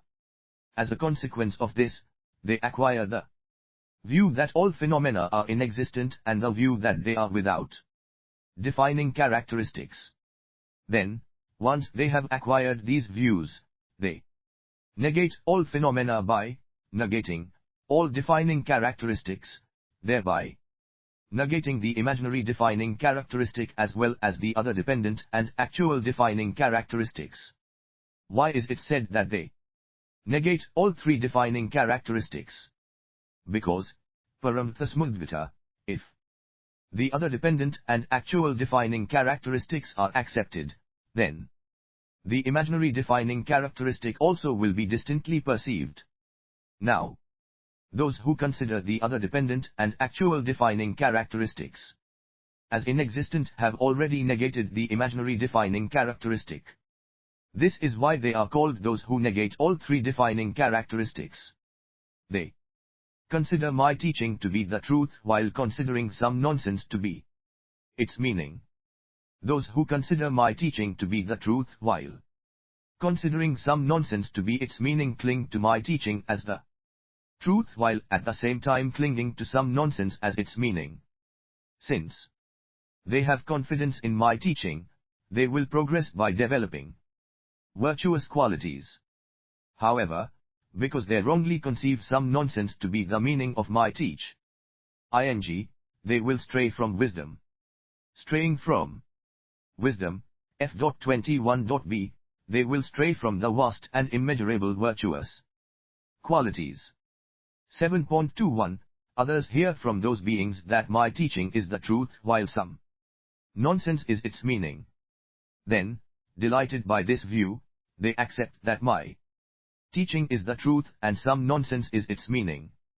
Thus, they wrongly conceive my teaching as the truth with some nonsense as its meaning. As a consequence of this, you should know that they will likewise stray from virtuous qualities. 7.22, others who take no delight in this view are overcome by fear and anxiety when they hear that all phenomena are without an essence, unborn, unceasing, primordially in the state of peace, and naturally in the state of nirvana. They then say, these are not the words of the Buddha but the words of Bra. Thinking in this way, they reject this discourse, disparage it, denigrate it, and criticize it. As a consequence of this, they will obtain the great misfortune as well as the great karmic obscuration of rejecting the truth. This is precisely why I said, those who misled the multitude of beings into obtaining the great karmic obscuration, who consider all defining characteristics as inexistent and teach some nonsense as the meaning of my teaching, are burdened with great karmic obscuration of rejecting the truth. 160. 7.23, Paramthasmudgata, among such beings, some have not produced roots of virtue, purified their obscurations, and brought their mental continuum to maturity. Their confidence in my teaching is limited, and they have not accomplished the accumulations of merit and gnosis. They are dishonest and insincere. Although they are unable to evaluate and refute others' views, they consider their own as supreme. When they hear my teaching, they neither understand my explanations in accordance with my underlying intent exactly as it is, nor do they develop confidence in this teaching. They accept that my teaching is not the truth and its meaning is some nonsense. They say, these are not the words of the Buddha, f.22.a, but the words of Bra. Thinking in this way, they reject this discourse, disparage it, denigrate it, criticize it, and distort its meaning. In many ways, they apply themselves to discarding, undermining, and subverting this discourse, considering as enemies those who are devoted to it. From the very beginning, they are affected by the karmic obscuration of rejecting the truth. As a consequence of this, they also cause others to be obscured by this karmic obscuration. Although it is easy to determine the beginning of this karmic obscuration, it is difficult to know how many myriad eons it will last. Thus, Paramthasmudgata, those are the various degrees of confidence in my them and my Vinya, which are well proclaimed, well imparted, pure in their intention, and well communicated. 161. 7.24 Then, at that moment, the Blessed One spoke these verses. All phenomena are without an essence, unborn, unceasing, primordially in the state of peace, and naturally in the state of nirvana. What wise person would say this without an underlying intent? I have spoken of essencelessness with regard to defining characteristics, arising, and the ultimate. No wise person who understands my underlying intent will travel the path leading to corruption. There is only one path of purification for all beings. As there is only one purification, not two. This is why, even if there are various lineages of beings, I proclaimed the single vehicle. In the world of beings, innumerable are the solitary beings who attain nirvana, while rare are those who have attained nirvana, and possess the energy and compassion to not turn away from beings. F.22.b. Subtle, inconceivable, and undifferentiated is the uncontaminated domain of those who are liberated. Non-dual and inexpressible, blissful and immutable. It is the accomplishment of all intentions, the release from all suffering and defilements. 7.25 Then, the Bodhisattva Paramthasmudgata said to the Blessed One. Blessed One, the speech expounding the underlying intent of the Buddha is subtle, extremely subtle, profound, extremely profound, difficult to understand, and extremely difficult to understand. How marvelous, how wonderful it is! This is how I understand the meaning of the words spoken by the Blessed One, the phenomenal appearance of conditioned phenomenon. A. Namely, the basis of the imaginary defining characteristic, the object of conceptualization, is nominally and conventionally posited as an essential characteristic or a distinctive characteristic, for example as the aggregate of form, its arising, its cessation, its abandonment, or the comprehension of this aggregate. What is posited in this way is the imaginary defining. 162. 163 Characteristic. For this reason, Blessed One, you referred to essencelessness with regard to the defining characteristics of phenomena. The phenomenal appearance of conditioned phenomena, namely, the basis of the imaginary defining characteristic, the object of conceptualization, is the other dependent defining characteristic. For this reason, Blessed One, you referred to essencelessness with regard to both the arising of phenomena and the ultimate in one of its aspects. This is how I understand the meaning of the words spoken by the Blessed One, this very phenomenal appearance of conditioned phenomena, namely, the basis of the imaginary defining characteristic, the object of conceptualization, is devoid of any actuality or essence as that which has an imaginary defining characteristic. F.23.a. On account of this essencelessness or selflessness of phenomena, true reality, the referential object conducive to purification, is the actual defining characteristic. For this reason, Blessed One, you referred to the essencelessness of phenomena with regard to the ultimate in its other aspect. 164. One should proceed in exactly the same way with the remaining aggregates as well as with each of the 12 sense domains, the 12 factors of conditioned existence, the 4 kinds of sustenance, and the 6 and 18 constituents. 7.26. This is how I understand the meaning of the words spoken by the Blessed One, the phenomenal appearance of conditioned phenomena. Namely, the basis of the imaginary defining characteristic, the object of conceptualization, is nominally and conventionally posited as an essential characteristic or a distinctive characteristic, for example as the noble truth of suffering or the comprehension of suffering. For this reason, Blessed One, you referred to essencelessness with regard to the defining characteristics of phenomena. The phenomenal appearance of conditioned phenomena. Namely, the basis of the imaginary defining characteristic, the object of conceptualization, is the other dependent defining characteristic. For this reason, Blessed One, you referred to essencelessness with regard to both the arising of phenomena and the ultimate in one of its aspects. This is how I understand the meaning of the words spoken by the Blessed One, this very phenomenal appearance of conditioned phenomena. Namely, the basis of the imaginary defining characteristic, the object of conceptualization, is devoid of any actuality or essence as that which has an imaginary defining characteristic. F.23.b, on account of the this essencelessness or selflessness of phenomena, true reality, the referential object conducive to purification, is the actual defining characteristic. For this reason, Blessed One, you referred to the essencelessness of phenomena with regard to the ultimate in its other aspect. 165. As with the noble truth of suffering, one should proceed in exactly the same way with the other truths.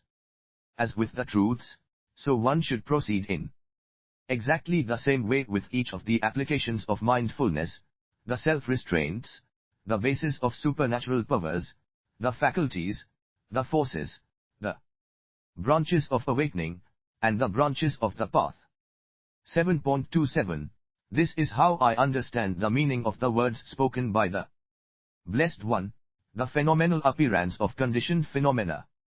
Namely, the basis of the imaginary defining characteristic, the object of conceptualization, is nominally and conventionally posited as an essential characteristic or a distinctive characteristic, for example as correct concentration, its adverse factors and antidotes, its practice, its arising from being non-arisen, its remaining after it arose, and its maintaining, resuming, increasing, or expanding.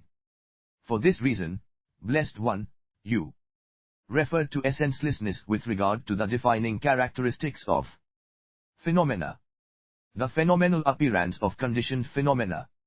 Namely, the basis of the imaginary defining characteristic, the object of conceptualization, is the other dependent defining characteristic. For this reason, Blessed One, you referred to essencelessness with regard to both the arising of phenomena and the ultimate in one of its aspects. 166. This is how I, F.24.a, understand the meaning of the words spoken by the Blessed One, this very phenomenal appearance of conditioned phenomena. Namely, the basis of the imaginary defining characteristic, the object of conceptualization, is devoid of any actuality or essence as that which has an imaginary defining characteristic. On account of this essencelessness or selflessness of phenomena, true reality, the referential object conducive to purification, is the actual defining characteristic. For this reason, Blessed One, you referred to the essencelessness of phenomena with regard to the ultimate in its other aspect. 7.28. Blessed One, thus it is said, for example, that dried ginger should be added to all medicinal powders and elixirs. Likewise, this teaching of definitive meaning expounded by the Blessed One in reference to the statement, all phenomena are without an essence, unborn, unceasing, primordially in the state of peace, and naturally in the state of nirvana, should also be added to all the discourses of provisional meaning. 167, 168, 169. Blessed One, it is like this, for example, the canvas for a painting, whether blue, yellow, red, or white, is identical for all painted figures and thus perfectly clarifies their contours. Likewise, this teaching of definitive meaning expounded by the Blessed One in reference to the statement, all phenomena are without an essence, unborn, unceasing, primordially in the state of peace, and naturally in the state of nirvana, is identical in all discourses of provisional meaning and thus perfectly clarifies their interpretable intent. Blessed One, it is like this, for example, adding clarified butter to all sorts of stews, meat dishes, and porridge is delicious. Likewise, it is delightful to add to all discourses of provisional meaning this teaching of definitive meaning expounded by the Blessed One in reference to the statement, all phenomena are without an essence, unborn, unceasing, primordially in the state of peace, and naturally in the state of nirvana. F.24.b. Blessed One, it is like this, for example, space is identical everywhere, and, being empty and free from all obstruction, does not hinder any endeavor. Likewise, this teaching of definitive meaning expounded by the Blessed One in reference to the statement, all phenomena are without an essence, unborn, unceasing, primordially in the state of peace, and naturally in the state of nirvana, is identical in all discourses of provisional meaning, and does not hinder any endeavor in the course of the hearers, solitary realizers, or bodhisattva vehicle. 7.29 Following these words, the Blessed One complimented the bodhisattva. Paramthasmudgata, excellent, Paramthasmudgata, this is excellent. You have understood my explanation in accordance with the Tathagata's underlying intent. Your examples of the dried ginger, painting, clarified butter, and space perfectly illustrated its point. Paramthasmudgata, so it is, and not otherwise. Therefore, keep in mind this teaching in this way. 7.30 Then, the Bodhisattva Paramthasmudgata spoke again to the Blessed One. In the deer park of Ivdana in Vras, the Blessed One first set in motion the wonderful wheel of them by teaching the Four Noble Truths to those who were engaged in the hearer's vehicle. Not a single god or human in the world had previously ever turned such a wheel of them. However, this turning of the them wheel by the Blessed One was surpassable and adapted to the circumstances.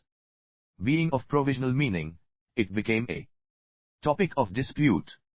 Then, for those who were engaged in the great vehicle, F.25.a, you turned the second, even more wonderful, wheel of them in the form of a teaching on emptiness. All phenomena are without an essence, unborn, unceasing, primordially in the state of peace, and naturally in the state of nirvana. However, this turning of the them wheel by the Blessed One was surpassable and adapted to the circumstances.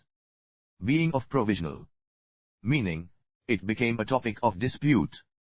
Then, for those who were engaged in all vehicles, you turned the third wonderful them wheel of excellent discernment in reference to the statement, all phenomena are without an essence, unborn, unceasing, primordially in the state of peace, and by nature.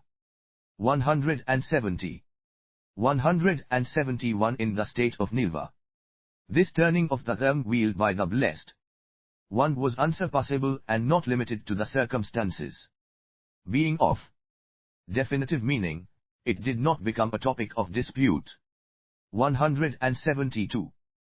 7.31 Blessed One, when sons or daughters of noble family have heard the teaching of definitive meaning taught by the Blessed One in reference to the statement, all phenomena are without an essence, unborn, unceasing, primordially in the state of peace, and naturally in the state of nirvana, they develop devotion for this teaching and commission its transcription into writing. Once it has been put into writing, they keep it in mind, read it, venerate it, propagate it, expound it, chant it aloud, contemplate it, and apply it in their practice. As they do so, how much merit will they produce? 7.32 The Blessed One answered, Paramthasmudgata, these sons and daughters of noble family will produce immeasurable and f.25b incalculable merit. Although it is difficult to illustrate this with examples, I will briefly explain it to you. Paramthasmudgata, it is like this, compared to the amount of earth, the amount of dirt at the tip of a fingernail does not come close to 100th, 1,000th, 100,000th of it, or anything implying calculation, partition, numeration, analogy, or comparison. Compared to the amount of water contained in the four great oceans, the amount of water contained in the hoofprint of an ox does not come close to 100th, 1,000th, 100,000th of it, or anything implying calculation, partition, numeration, analogy, or comparison. Likewise, Paramthasmudgata, compared to the amount of merit accumulated by developing confidence in my teaching of definitive meaning up to applying it in one's practice, the amount of merit accumulated by developing confidence in my teaching of provisional meaning, up to applying it in one's practice does not come close to 100th, 1,000th, 100,000th of it, or anything implying calculation, partition, numeration, analogy, or comparison. 7.33 The Bodhisattva Paramthasmudgata inquired, Blessed One, what is the name of this teaching as a Dharma discourse that unravels the Tathagata's intent? How should I keep it in mind? 173-174. The Blessed One answered, Paramthasmudgata, this is a teaching of definitive meaning on the ultimate. Therefore, keep it in mind as the teaching of definitive meaning on the ultimate. As the Blessed One expounded this teaching of definitive meaning on the ultimate, 600,000 beings produced the mind directed at the unsurpassable, complete and perfect awakening, 300,000 hearers purified the Dharma from impurities and contaminations, 175,550 hearers who were without attachment liberated their minds from all outflows, and 75,000 Bodhisattva attained the acceptance that phenomena are non-arising. F.26.a. This was the chapter of the Bodhisattva Paramthasmudgata, the 7th chapter. Chapter 8. 8.1 Then, the Bodhisattva Maitreya asked a question to the Blessed One. Blessed One, when Bodhisattva practice mental stillness and insight in the great vehicle, what is their support and basis? The Blessed One answered, Maitreya, their support and basis are the discourses teaching them and the constant aspiration to attain the unsurpassable, complete and perfect awakening.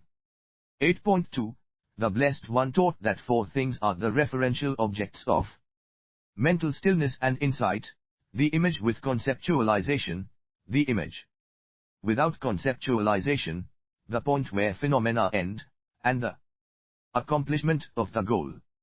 Blessed One, how many referential objects of mental stillness are there? There is only one, namely, the image without conceptualization. How many are the referential objects of insight? There is only one, namely, the image with conceptualization. How many are the referential objects of both combined?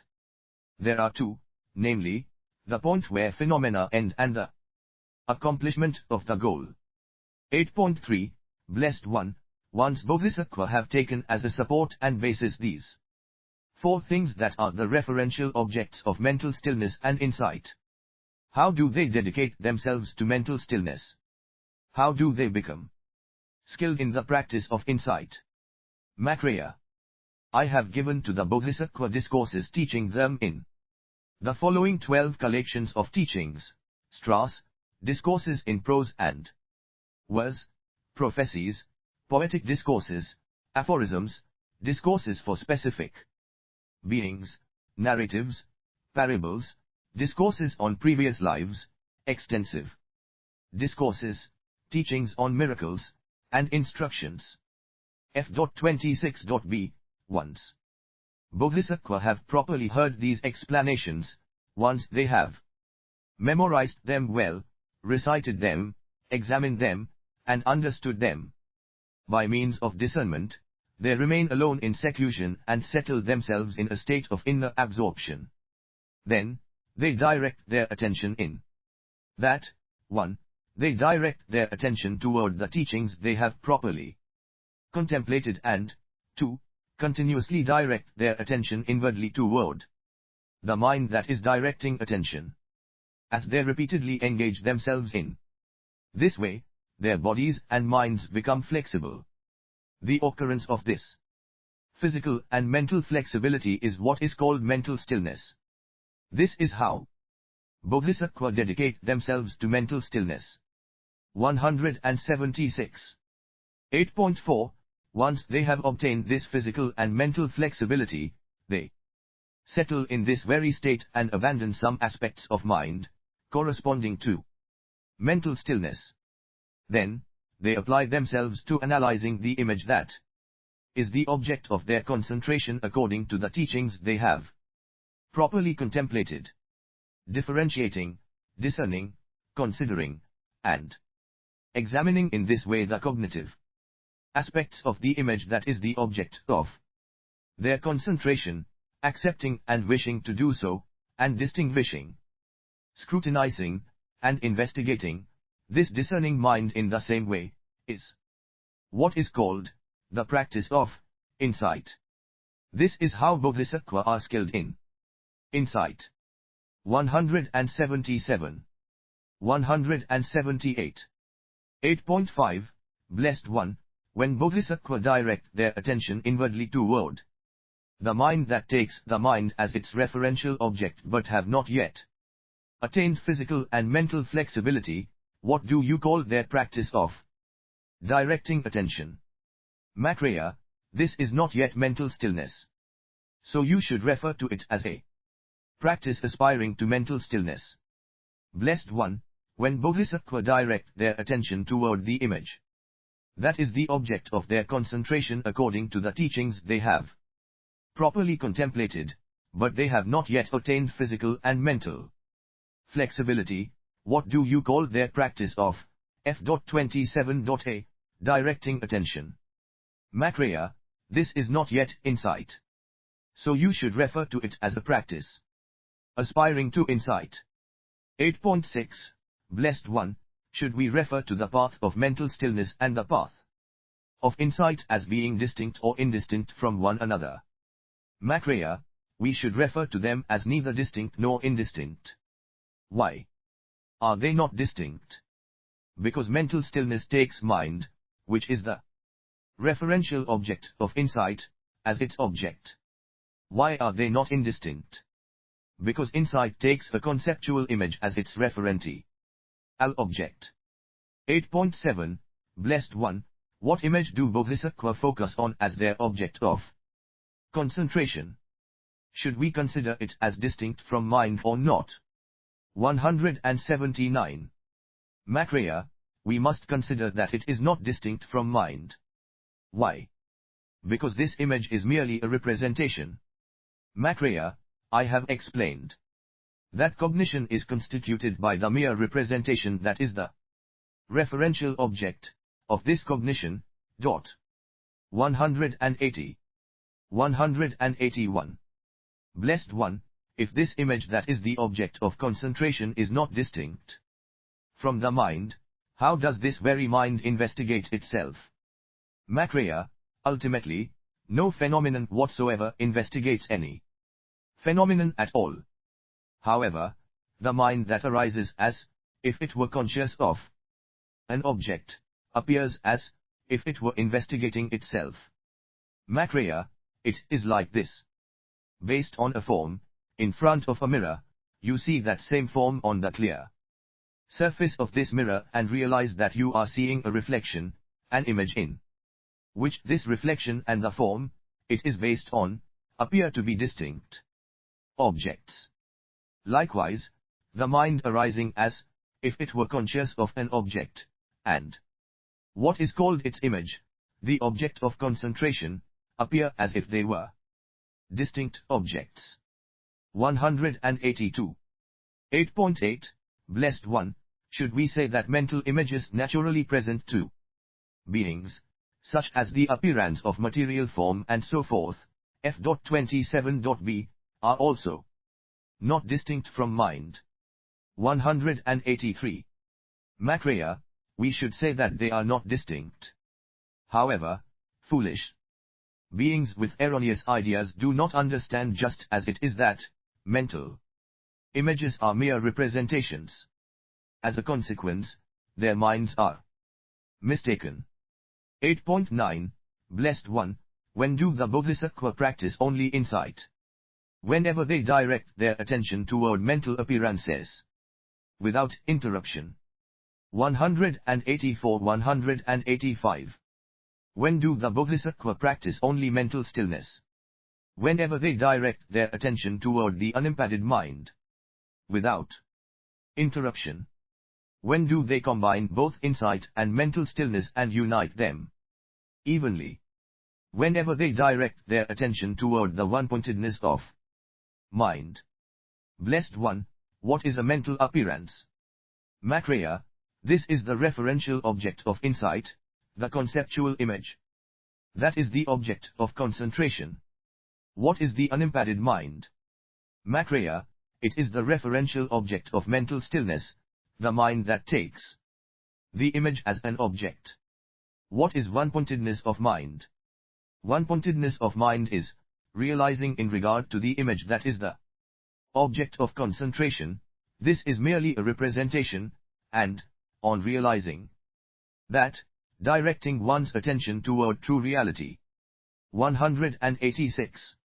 8.10, Blessed One, how many kinds of insight are there? Maitreya, there are three: insight arising from phenomenal appearance, insight arising from inquiry, and insight arising from awakening. 187. What is insight arising from phenomenal appearance? It is the insight in which attention is directed exclusively toward a conceptual image, the object of concentration. What is insight arising from inquiry? It is the insight in which attention is directed in order to perfectly understand whatever phenomena were not yet understood by means of wisdom. F.28.a. 188. What is insight arising from awakening? It is the insight in which attention is directed on whatever phenomena one perfectly understood by means of wisdom in order to attain the happiness of liberation. 8.11. How many kinds of mental stillness are there? There are three kinds of mental stillness corresponding to the unimpeded mind. Maitreya, it is also said to be of 8 kinds: the first, second, third, and fourth meditative absorptions, the domain of the infinity of space, the domain of infinite cognition, the domain of nothingness, and the domain of neither conception nor lack of conception. It is also of 4 kinds: immeasurable loving kindness, immeasurable compassion, immeasurable joy, and immeasurable equanimity. 8.12, Blessed One, you have mentioned mental stillness and insight that are established in them, and mental stillness and insight that are not established in them. What do these terms mean?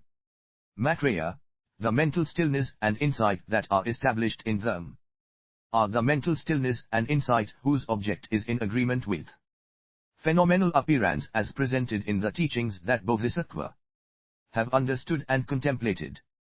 you should know that the mental stillness and insight that are not established in them are the mental stillness and insight whose object, being unrelated to the teachings that Bodhisattva have understood and contemplated, is based on other instructions or precepts, such as taking as referential objects putrefying or festering corpses as well as any other similar objects, the impermanence of all conditioned phenomena, the suffering inherent to all conditioned phenomena, he selflessness of all phenomena, and nirvana as the state of peace. 189. Maitreya, regarding this, I consider those bodhisattvas who follow the teaching based on the mental stillness and insight established in them to possess sharp faculties. As for those faithfully following the teaching based on the mental stillness and insight that are not established in them, I consider them to possess inferior faculties. F.28.b, 8.13, Blessed One, you also mentioned the mental stillness and insight with a specific teaching as a referential object, and the mental stillness and insight with a universal teaching as a referential object. What do these terms mean? 190. Maitreya, suppose that Bodhisattva practice the mental stillness and insight that take as a referential object an individual teaching, such as a specific discourse, among all the teachings they have understood and contemplated. This is called mental stillness and insight with a specific teaching as a referential object. Now, suppose that Bodhisattva unify, condense, subsume, or gather teachings from various discourses into a single one, thinking that all these teachings converge toward true reality, lean toward true reality, and tend toward true reality, converge toward awakening, lean toward awakening, and tend toward awakening, converge toward nirvana, lean toward nirvana, and tend toward nirvana, and converge toward a shift in one's basis of existence, lean toward a shift in one's basis of existence, and tend toward a shift in one's basis of existence. Thinking that all these teachings actually refer to the immeasurable and infinite virtuous truth, they direct their attention toward their referential object. This is called mental stillness and insight with a universal teaching as a referential object. 191. 192.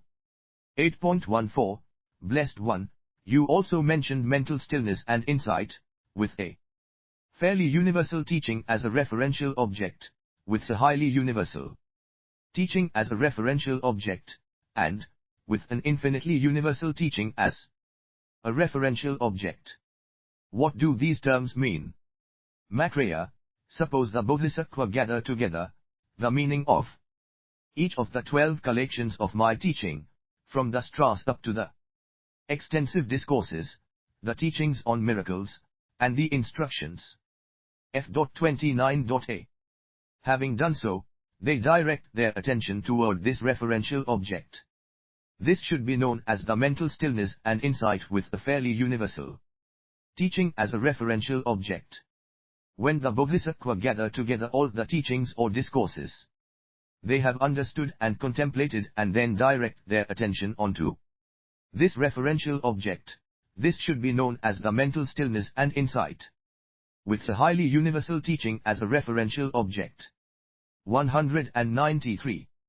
When the Bodhisattva gather together the teachings imparted by the Tathagatas that refer to the infinite truth, the infinite words and letters expressing it, and the ever-increasing infinite wisdom and eloquence of the Tathagatas and then direct their attention toward this referential object, this should be known as the mental stillness and insight with an infinitely universal teaching as a referential object.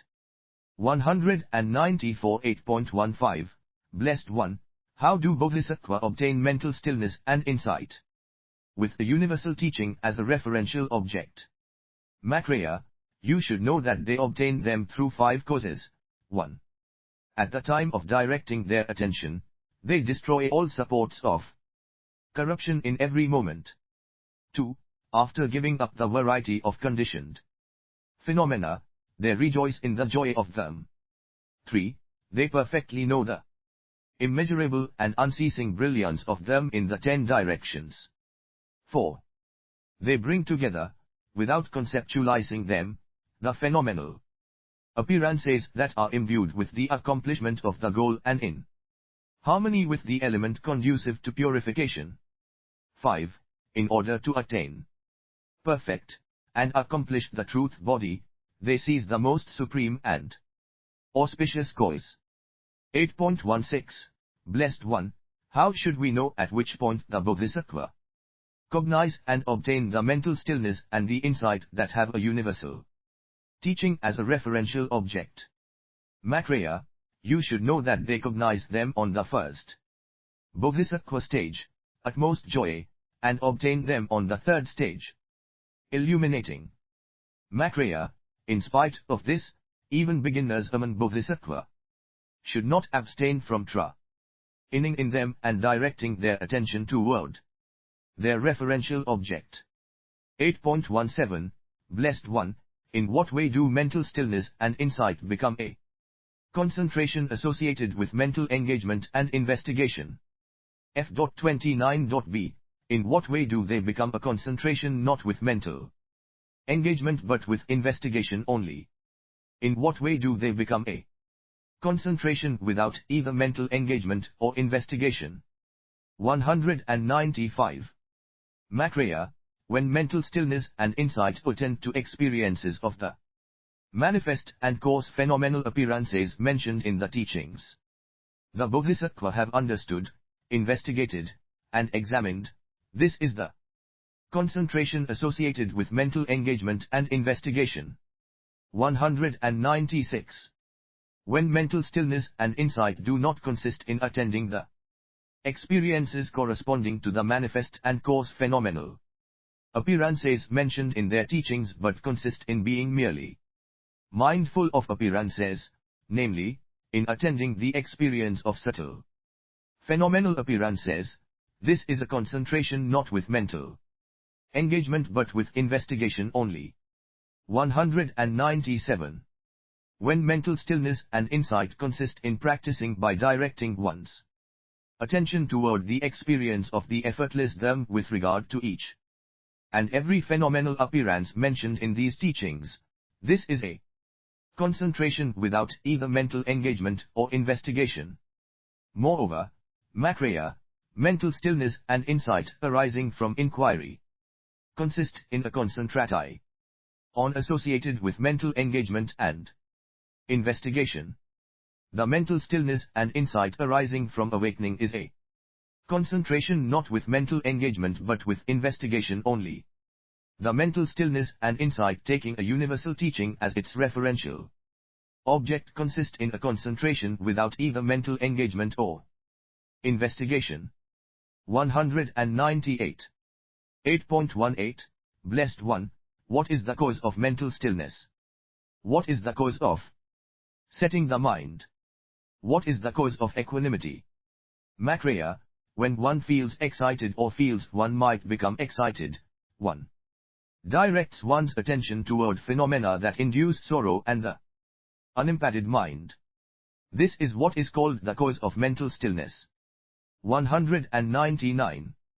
Maitreya, when one feels drowsy or feels one might become drowsy, one directs one's attention toward phenomena that induce joy and mental appearance. This is what is called the cause of setting the mind. 200. Maitreya, whether one is devoted to mental stillness or insight only, F.30.a, or practices them in union, when one applies one's mind without being affected by these two secondary defilements, namely agitation and drowsiness, one directs one's attention spontaneously. This is what is called the cause of equanimity. 201. 8.19. Blessed One, the Bodhisattva who practice mental stillness and insight possess the analytical knowledge of designations as well as the analytical knowledge of the objects of designation. In what way do they possess these analytic knowledges? 202. Macraya, the analytical knowledge of designations comprises 5 points. Names, phrases, letters, their individual apprehension, and their collective apprehension. What is a name? It is that which superimposes a so-called essential or distinctive characteristic on the phenomena conducive to affliction and purification for the sake of communication. What is a phrase? It is that which is based on a collection of those very names taken as its support and basis in order to designate objects of affliction and purification. What are letters? They are phonemes acting as the basis for both names and phrases. What is the analytical knowledge that apprehends them individually? It is the analytical knowledge resulting from directing one's attention toward a specific referential object. What is the analytical knowledge that apprehends them collectively? It is the analytical knowledge resulting from directing one's attention toward a general referential object. When all these 5 points are put together, this should be known as the analytical knowledge of designations. This is how Bodhisattva poses the analytical knowledge of designations. 8.20. Macraya, the analytical knowledge of the objects of designation, comprises 10 points: the diversity of things and the nature of things, the apprehending subject and the apprehended object, the abodes and objects of enjoyment, wrong view and correct view, and the object conducive to affliction and the object conducive to purification. F.30.b. 203. 1.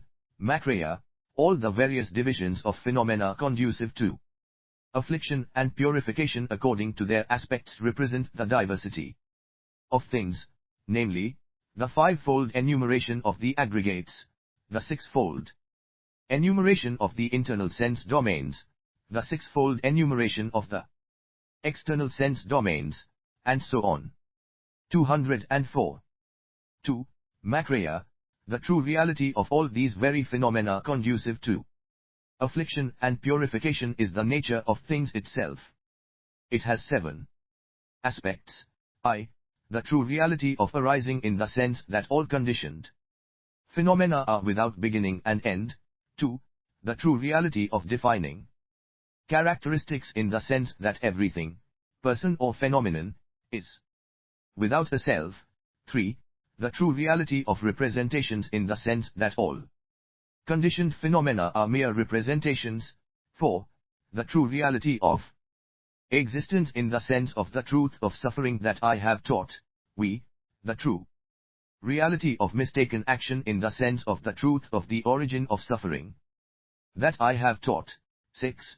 The true reality of purification in the sense of the truth of cessation of suffering that I have taught. 7. The true reality of correct action in the sense of the truth of the path that I have taught. 205. 206. 207. Macraya, on account of the true reality of arising, defining characteristics, and existence, all beings are similar and equal. Macraya, on account of the true reality of defining characteristics and representations, all phenomena are similar and equal. Macraya, on account of the true reality of purification, the awakening of the hearers, the awakening of the solitary realizers, and the unsurpassable, complete and perfect awakening are similar and equal. Macraya, on account of the true reality of correct action, similar and equal to are the wisdoms encompassed by the mental stillness and insight that take as a referential object a universal teaching that has been heard, contemplated, and practiced. F.31.a. 208. 3. Macraya, the apprehending subject consists in the phenomena of the 5 physical sense domains: mind, thought, cognition, and mental states. 4. Macraya, the apprehended object consists in the 6 external sense domains. In addition, Macraya, apprehending subjects are also apprehended Objects. 5. Makraya. The objects corresponding to abodes are the worlds of beings, which manifest wherever there are beings, as 1, 100, 1,000, or 100,000 villages, as 1, 100, 1,000, or 100,000 continents, as 1, 100, 1,000, or 100,000 great continents of Jambudvipa, as 1, 100, 1,000, or 100,000 times the 4 great continents, as 1, 100, 1,000, or 100,000. Universes of 1,000 worlds, as 1, 100, 1,000, or 100,000 bichiliocosms, as 1, 100, 1,000, 100,000, 10 million, 1 billion, 10 billion, 100 billion, or 10 trillion trichiliocosms, as 1, 100, 1,000, 100,000 times an incalculable number of them, or as many as the number of atoms present in 100,000 times an incalculable number of trichiliocosms. 6. Makraya. I have taught that objects of enjoyment are the assets and belongings owned by beings for the sake of their enjoyment. 7. Makraya. A wrong view is a mistaken conception, thought, or view, conceiving the impermanent as permanent, suffering as happiness, impurity as purity, or selflessness as self with regard to notions such as an apprehending subject. F.31.b. 8. Makraya. A correct view, being the opposite of a wrong view, is its antidote. 9. Makraya. The object conducive to affliction is of 3 kinds: the object conducive to the affliction comprising the defilements of the 3 worlds, 2. The affliction of karma, and to the affliction of arising. 10. Makraya. The object conducive to purification consists of all that is in harmony with awakening on account of being free indeed from the 3 sorts of affliction. Makraya. You should know that all objects of designation are included in these 10 points. 8.21. Moreover, Makraya, the analytical knowledge of these objects of designation comprises 5 items. What are they? They are the topics to be comprehended, the objects of designation to be see comprehended, comprehension, the result of comprehension, and the communication of this result. 1. Makraya. The topics to be comprehended consist of anything that is knowable or perceptible, such as what is referred to as the aggregates, the internal and external sense domains, and so forth. 2. Makraya. The objects of designation to be comprehended consist of all cognitive objects, however diverse they appear and as they really are, the conventional and the ultimate, shortcomings and qualities, conditions and time, the defining characteristics of arising, abiding, and disintegrating, sickness, old age, and death, suffering, the origin of suffering, the cessation of suffering, and the path leading to the cessation of suffering, true reality, the ultimate limit of existence, and the domain of truth, condensed and detailed teachings, categorical, analytical, interrogative, and dismissive answers, and secret instructions and proclamations. You should know that these are the objects of designation to be comprehended. 3. Makraya. Comprehension is grasping both F.32. The topics and the objects of designation to be comprehended, any factor that is in harmony with awakening, such as the applications of mindfulness, the correct self-restraints, and so forth. 4. Makraya. The result of comprehension consists of disciplining and completely eliminating desire, anger, and delusion, as well as in actualizing the results of the path of the recluse together with the virtuous qualities of the hearers and tathgatas I have described as mundane and supramundane, ordinary and extraordinary. 5. Makraya. Communicating this result consists in revealing what brings about liberation on the basis of the very teachings one has actualized, as well as in propagating these teachings for the sake of others. 209, 210. 211. Maitreya, you should know that all objects are subsumed within these 5 points. 8.22. Maitreya, the Bodhisattva analytical knowledge of the objects of designation includes 4 topics. What are they? They are mental appropriation, experience, affliction, and purification. Maitreya, you should know that all the objects of designation are also included within these 4 topics. 8.23.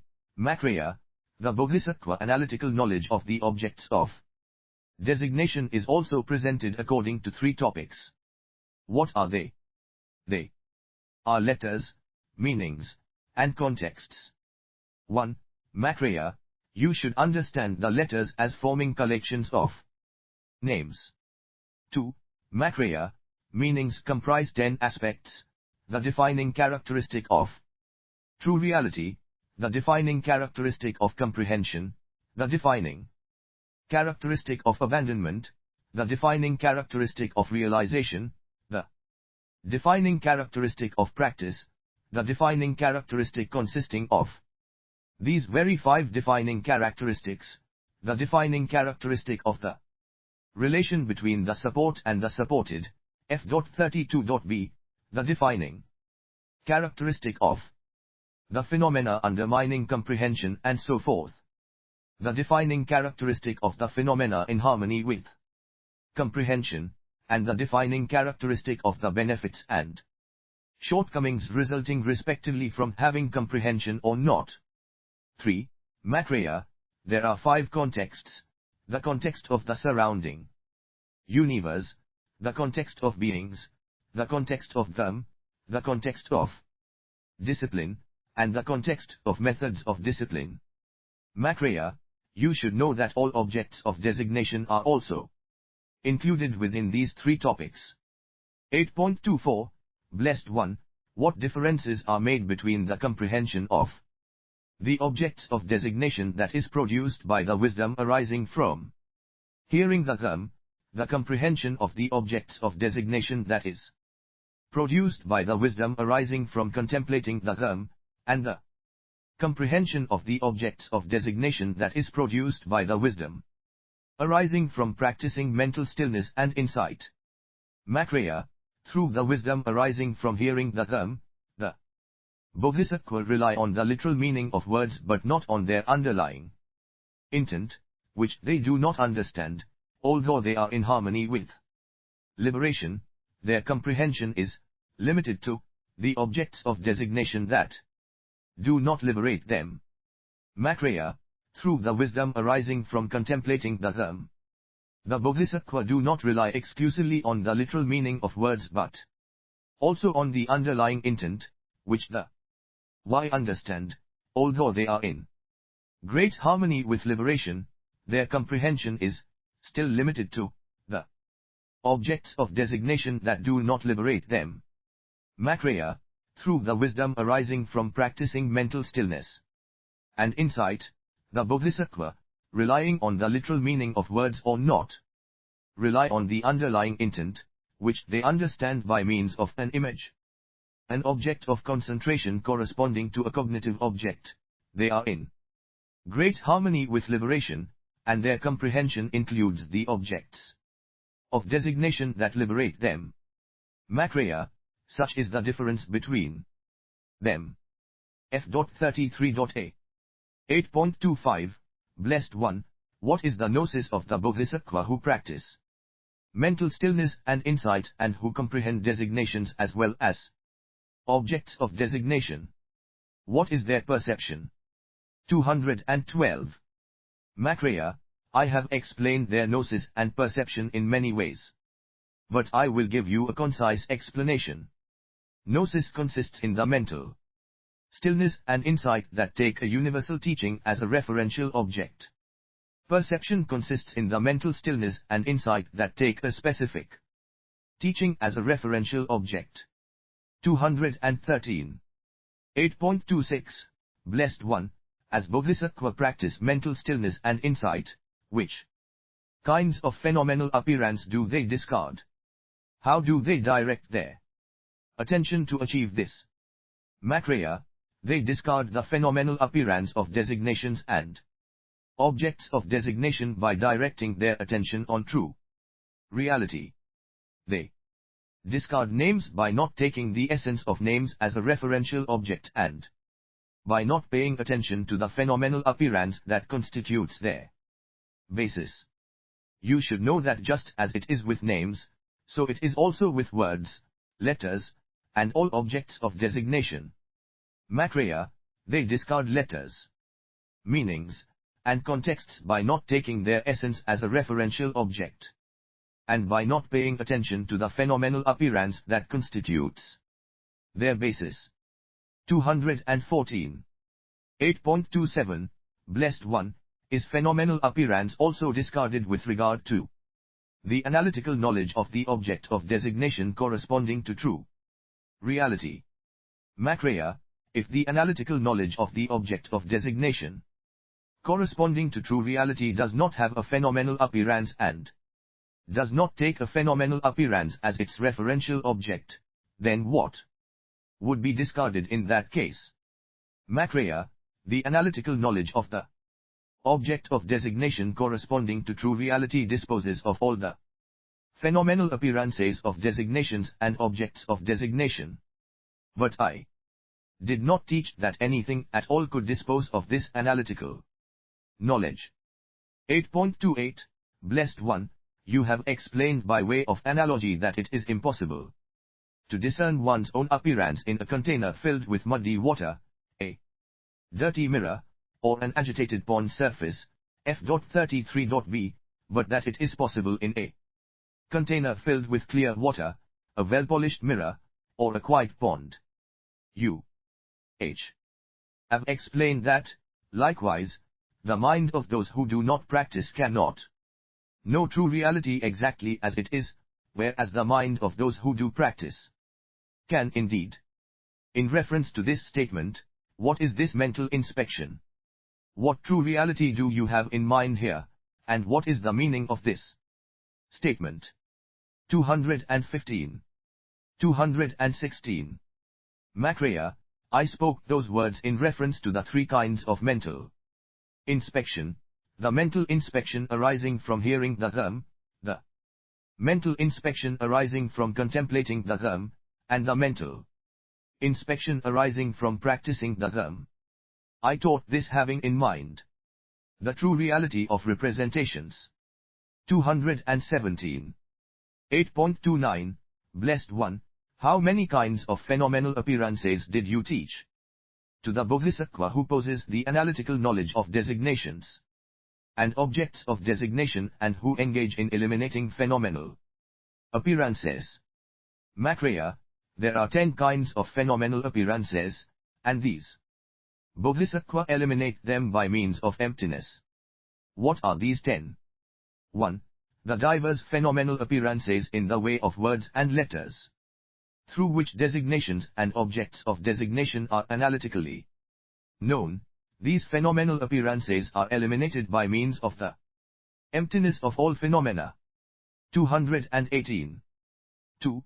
The phenomenal appearances corresponding to a continuum of arisings and cessations or abidings and transformations through which the object designated as the true reality of existence is analytically known. These phenomenal appearances are eliminated by means of the emptiness of defining characteristic and by the emptiness of what is without beginning and end. 3. The phenomenal appearances resulting from the belief in a perduring self or the thought, I am, through which the object designated as the apprehending subject is analytically known. These phenomenal appearances are eliminated by means of the emptiness of the inner subject and the emptiness of what is not taken as a referential object. 219. 4. The phenomenal appearances resulting from the belief in objects of enjoyment through which the object designated as the apprehended object is analytically known, these phenomenal appearances are eliminated by means of the emptiness of the outer object. 220. 5. The phenomenal appearances of pleasure within the inner subject and of beauty regarding the outer object through which courtesans and possessions are analytically known as objects of enjoyment, these phenomenal appearances are eliminated by means of the emptiness of the outer object and the emptiness of essence. F.34a. 221. 6. The innumerable phenomenal appearances through which objects of designation corresponding to states of existence are analytically known. These phenomenal appearances are eliminated by means of the great emptiness. 7. With formlessness as a support, the phenomenal appearances of the liberation brought about by inner peace are analytically known. These phenomenal appearances are eliminated by means of the emptiness of conditioned phenomena. 8. The phenomenal appearance of the selflessness of persons and phenomena, the phenomenal appearance of what is merely a representation, and the phenomenal appearance of the ultimate through which the object of designation corresponding to the true reality of defining characteristics is analytically known. These phenomenal appearances are eliminated by means of the emptiness of the limitless, the emptiness of the substanceless, the emptiness of essence of the substanceless, and the emptiness of the ultimate. 9. The phenomenal appearances of what is unconditioned and changeless through which the object of designation corresponding to the true reality leading to purification is analytically known. These phenomenal appearances are eliminated by means of the emptiness of the unconditioned and the emptiness devoid of rejection. 222.10. The phenomenal appearances of emptiness resulting from directing one's attention toward this very emptiness as an antidote to phenomenal appearances are eliminated by means of the emptiness of emptiness. 8.30. Blessed One, when Bodhisattva eliminate these 10 kinds of phenomenal appearances, which phenomenal appearances do they eliminate and from which binding phenomenal appearances will they be free? Maitreya, by eliminating the object of concentration, the phenomenal appearance corresponding to an image, Bodhisattva will be free from phenomenal appearances consisting in the phenomenal appearances of affliction, which they will also eliminate. 223. Maitreya, you should know that these various kinds of emptiness are the direct antidotes to these various kinds of phenomenal appearance. But it is not the case that each of them is not an antidote to all phenomenal appearances. Maitreya, it is like this: ignorance does not directly bring about all afflictions up to old age and death, with regard to the 12 factors of conditioned existence. Yet, because it is indeed the closely or very closely related condition, for their arising, it does bring them about indirectly. This is why it is taught that ignorance directly brings about conditioning mental factors. You should consider the present topic in the same way. F.34b. 8.31. Blessed One, what is it that Bodhisattva realize in the context of the great vehicle? What is then inherent to the defining characteristic of emptiness that causes Bodhisattva to not deviate from it because of pride? Then, the Blessed One said, "Excellent, Maitreya. You question the Tathagata on this point so that Bodhisattva will not deviate from emptiness. This is excellent indeed. Why?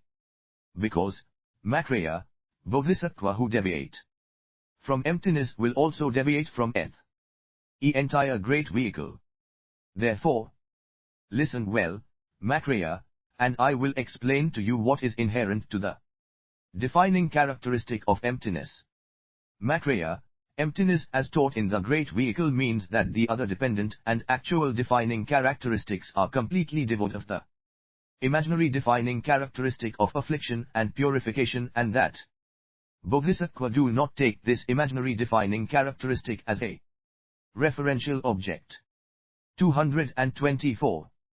8.32, Blessed One, how many types of concentration are included within mental stillness and insight? Maitreya, you should know that they include all the types of concentration of the hearers, Bodhisattva, and Tathagatas that I have taught. Blessed One, from which causes do mental stillness and insight arise? Maitreya, they arise from a pure discipline and a pure view resulting from hearing and contemplating them as their causes. Blessed One, please explain what their results are. Maitreya, a pure mind and a pure wisdom are their results. You should know that all mundane and supramundane virtuous qualities of the hearers, the Bodhisattva, and the Tathagatas are also their results. F.35a. Blessed One, what is the activity of mental stillness and insight? Maitreya, they liberate one from the two kinds of bonds, the bonds of phenomenal appearance and the bonds of corruption. 8.33, Blessed One, among the 5 obstacles mentioned by the Blessed One, which are obstacles to mental stillness, which are obstacles to insight, and which are obstacles to both? Maitreya, caring about the body and objects of enjoyment is an obstacle to mental stillness. Not obtaining instructions from noble beings as desired is an obstacle to insight. Living in a state of confusion and being content with bare necessities are obstacles to both. On account of the first of these, one will not exert oneself. On account of the second, one will not exert oneself through to the completion of practice. 225. 226. Blessed One, among the 5 obstructions mentioned by the Blessed One, which are obstructions to mental stillness, which are obstructions to insight, and which are obstructions to both? Maitreya, agitation and remorse are obstructions to mental stillness. Laziness, lethargy, and doubts are obstructions to insight. Craving for desired objects and malicious thoughts are obstructions to both. Blessed One, when is the path of mental stillness purified? At the time when agitation and remorse have been conquered. Blessed One, when is the path of insight purified? At the time when laziness, lethargy, and doubts have been conquered. 227. 8.34, Blessed One, how many kinds of mental distractions will Bodhisattva engaged in mental stillness and insight experience? Maitreya, they will experience 5 kinds of mental distractions. The mental distraction with regard to the way one directs one's attention, the mental distraction with regard to outer objects, the mental distraction with regard to the inner subject, the mental distraction produced by phenomenal appearances, F.35b, and the mental distraction resulting from corruption. 1. Maitreya, if Bodhisattva forsake the way attention is directed in the great vehicle and fall into the way hearers and solitary realizers direct their attention, then this is mental distraction regarding the way one directs one's attention. 228.2. If Bodhisattva let their minds wander among the 5 external objects of desire, entertainments, phenomenal appearances, conceptualizations, defilements, secondary defilements, and external referential objects, then this is mental distraction with regard to outer objects. 3. If Bodhisattva sink into laziness and lethargy, experience the taste of absorption, or become stained by any secondary defilement related to absorption, then this is mental distraction with regard to the inner subject. 4. If Bodhisattva direct their attention toward the phenomenal appearance that is the inner subject's object of concentration by relying upon the phenomenal appearances of outer objects, then this is mental distraction produced by phenomenal appearances. 5. If Bodhisattva become conceited by identifying themselves with the body afflicted by corruption with regard to sensations arising in the course of directing the inner subject's attention. This is mental distraction ensuing from corruption. 8.35, Blessed One, for which obstacle do mental stillness and insight serve as antidotes from the first stage of the Bodhisattva path up to the stage of a Tathagata. 1. Maitreya, on the first stage, mental stillness and insight are antidotes to the defilement of bad destinies as well as to the affliction of karma and birth. 2. On the second stage, they are antidotes to the arising of confusion resulting from subtle transgressions. 3. On the third stage, they are antidotes to attachment for desirous objects. 4. On the fourth stage, they are antidotes to craving for absorption and them. 5. On the fifth stage, they are antidotes to the exclusive rejection of Sutra and exclusive inclination toward Nirva. 6. On the sixth stage, they are antidotes to the abundant arising of phenomenal appearances. 7. On the seventh stage, they are antidotes to the subtle arising of phenomenal appearances. 8. On the eighth, they are antidotes to exerting oneself toward what is without phenomenal appearance as well as to not having mastery over phenomenal appearances. 9. On the ninth, they are antidotes to not having mastery in teaching them in every aspect. F.36a. 10. On the 10th, they are antidotes to not having obtained the perfect analytical knowledge of the truth body. 11. Maitreya, on the stage of a Tathagata, mental stillness and insight are antidotes to the extremely subtle defiling obstructions and the even more subtle cognitive obstructions. By fully eliminating these obstructions, one abides within the truth body that has been completely purified.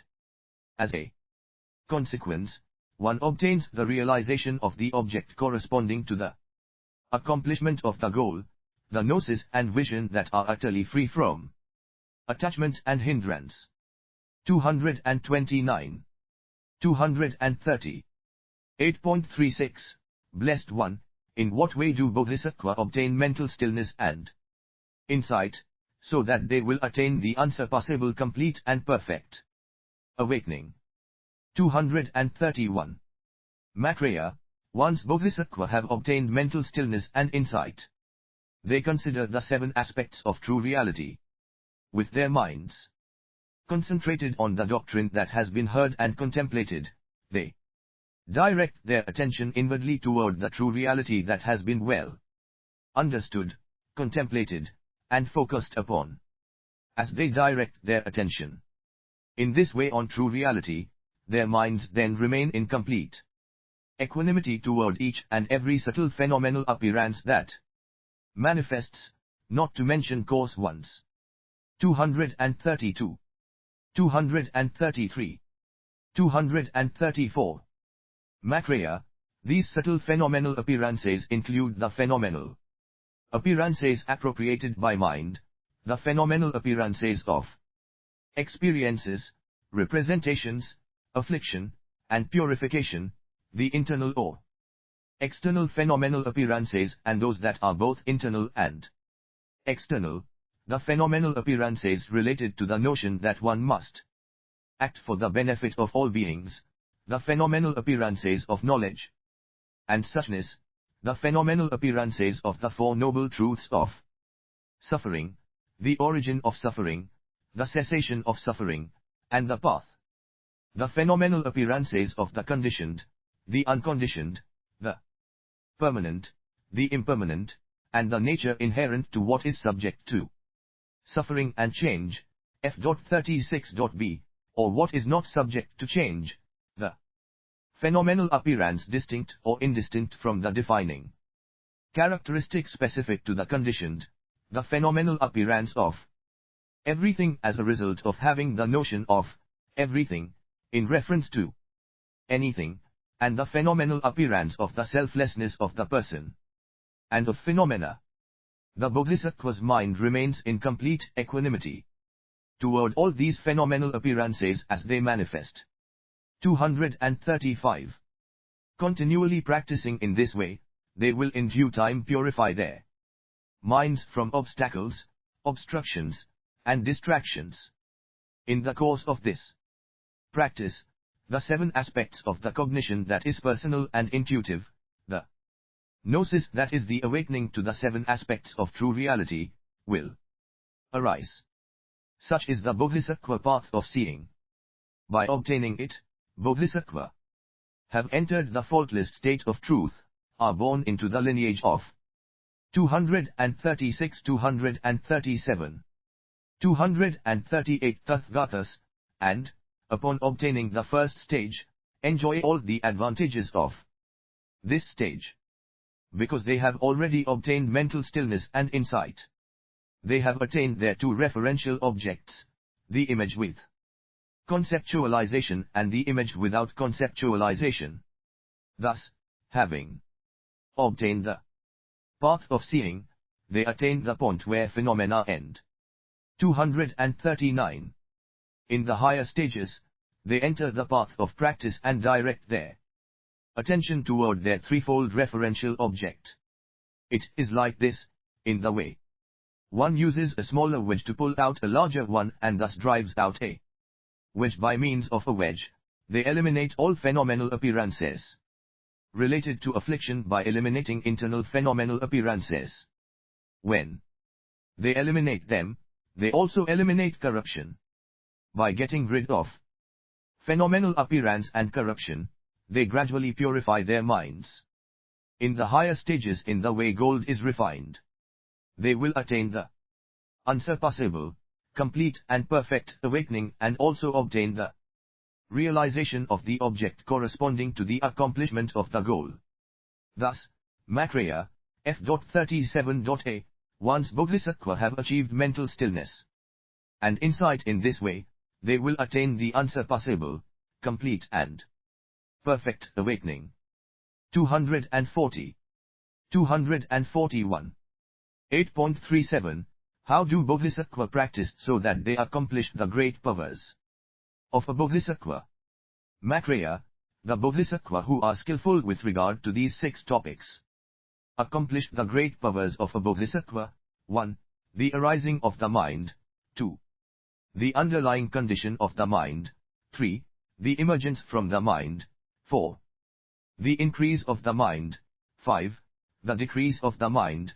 6. And skillful means. 1. How are they skillful with regard to the arising of the mind?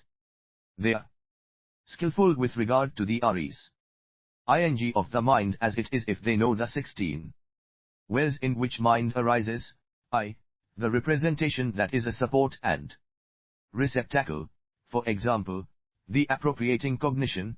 2.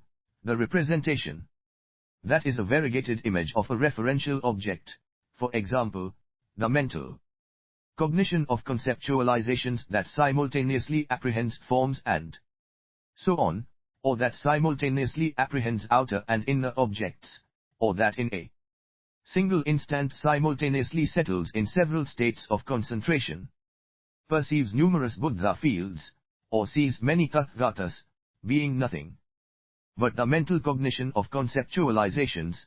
3. The representation taking limited phenomenal appearances as its object, for example, the mind related to the realm of desire. 4. The representation taking vast phenomenal appearances as its object, for example, the mind related to the realm of form. The representation taking immeasurable phenomenal appearances as its object, for example, the mind related to the domain of limitless space and limitless cognition. 6. The representation taking subtle phenomenal appearances as its object, for example, the mind related to the domain of 242. 243 nothingness. 7. The representation taking ultimate phenomenal appearances as its object, for example, the mind related to the domain of neither conception nor lack of conception. 8. The representation that does not have phenomenal appearance, as its object, for example, the supramundane mind and the mind having cessation as its object, f.37.b, 9. The representation involving suffering, for example, the mind of hell beings. Kissed smiley the representation involving mixed sensations, for example, the mind experienced in the realm of desire, 11. The representation involving joy, for example, the mind belonging to the first and second meditative absorptions. 12. The representation involving bliss, for example, the mind belonging to the third meditative absorption. 13. The representation involving neither suffering nor bliss, for example, the mind belonging to the fourth meditative absorption up to the domain of neither conception nor lack of conception. 14. The representation involving defilements, for example, the mind associated with defilements and secondary defilements. 15. The representation involving virtue, for example, the mind associated with faith, and so on. And 16. The neutral representation, for example, the mind that is not associated with either defilement or virtue. 2. How are they skillful with regard to the underlying condition of the mind? They are skillful when they cognize the true reality of representations, as it truly is. 244. 3. How are they skillful with regard to the emergence from the mind? They are skillful when they cognize as they truly are the two bonds, namely, the bonds of phenomenal appearance and corruption. 4. How are they skillful with regard to the increase of the mind? They are skillful when they cognize as such the arising and increase of the mind at the moment when the mind that is the antidote to phenomenal appearance and corruption arises and increases. 5. How are they skillful with regard to the decrease of the mind? They are skillful when they cognize as such the decrease and decline of the mind at the moment when the mind afflicted by the adverse factors of phenomenal appearance and corruption decreases and declines. 6. How are they skilled in terms of means? They are skillful when they practice the 8 liberations, the 8 domains of mastery, and the 10 domains of totality. Maitreya, in this way Bodhisattva have accomplished, do accomplish, and will accomplish the great powers of a Bodhisattva. F.38.a 8.38. The Blessed One said that all sensations have come to complete cessation in the domain of the Nirva with no aggregates remaining. What are then those sensations? 245. Maitreya, in brief, 2 kinds of sensations cease. 1. The sensations arising from corruption incumbent on being alive, and 2. The sensations arising from their resulting objects. 246. 1. Among those, the sensations arising from corruption related to one's existence are of 4 kinds, i. Sensations arising from physical corruption. 2. Sensations arising from non-physical corruption. 3. Sensations arising from corruption currently brought to fruition. And 4. Sensations arising from corruption not yet brought to fruition. Sensations arising from corruption brought to fruition refer to present sensations, whereas sensations arising from sensations not yet brought to fruition refer to sensations that are the causes for future sensations. 2. The sensations of their resulting objects are also of 4 kinds, i. Sensations related to places. 2. Sensations related to necessities. 3. Sensations related to enjoyments. And 4. Sensations related to relations. Moreover, there are sensations in the domain of the Nirva with aggregates remaining. Although these include sensations not yet brought to fruition, their opposites, the experience of sensations arising from present sensations, have not completely ceased. They are experienced as a mixture of pleasant and unpleasant sensations. Both kinds of sensation already brought to fruition have completely ceased. Only the category of sensations arising from present sensations are experienced in the domain of the nirva with no aggregates remaining. Even this will cease when one passes into parinirv. This is why I said that all sensations have come to a complete cessation in the domain of the nirva with no aggregates remaining. 247. 8.39 Thereupon, the Blessed One spoke these words to the Bodhisattva. Maitreya, Maitreya, you questioned the Tathagata with determination and skill regarding the perfect and pure path of yoga. This is excellent. I taught that this path of yoga is perfect and pure, and exactly so I have, F.38.b, taught and will teach a.ll the perfect Buddha of the past and the future. The sons and daughters of noble family should devote themselves to this path with great effort. 248. 249. 8.40 Then, at that moment, the Blessed One spoke these verses. 250. This presentation of the teachings by means of designations is thoughtful and of great significance for the practice of this yoga. 251. Those who, by relying on this dharma, correctly devote themselves to this yoga will attain awakening. 252. Those who, seeking liberation, study the entire dharma by looking for faults and disputing it, are, Maitreya, as far from this yoga as is the sky from the earth. 253. Wise and skilled in the real meaning of benefiting beings. 254. 255. Is the one who does not strive to benefit beings thinking they will reward him. 256. The one expecting a reward will indeed not obtain. 257. The joy that is both supreme and free from covetousness. 258. 259. Those who grant them instructions to obtain desirous objects have renounced desirous objects and yet still accept them. 260. Although these fools have obtained the priceless and faultless jewel of them. 261. They wander like beggars. 262. Therefore, with great effort, strive to abandon disputation, distractions, and mental elaborations, in order to liberate the world of beings including the gods. Devote yourself to this yoga. 8.41 Then, the Bodhisattva Maitreya asked the Blessed One, what is the name of the teaching imparted in this dharma discourse that unravels the Tathagata's intent? How should I keep it in mind? 263. The Blessed One answered, Maitreya, this is a teaching of definitive meaning on yoga. Keep it in mind as the teaching of definitive meaning on yoga.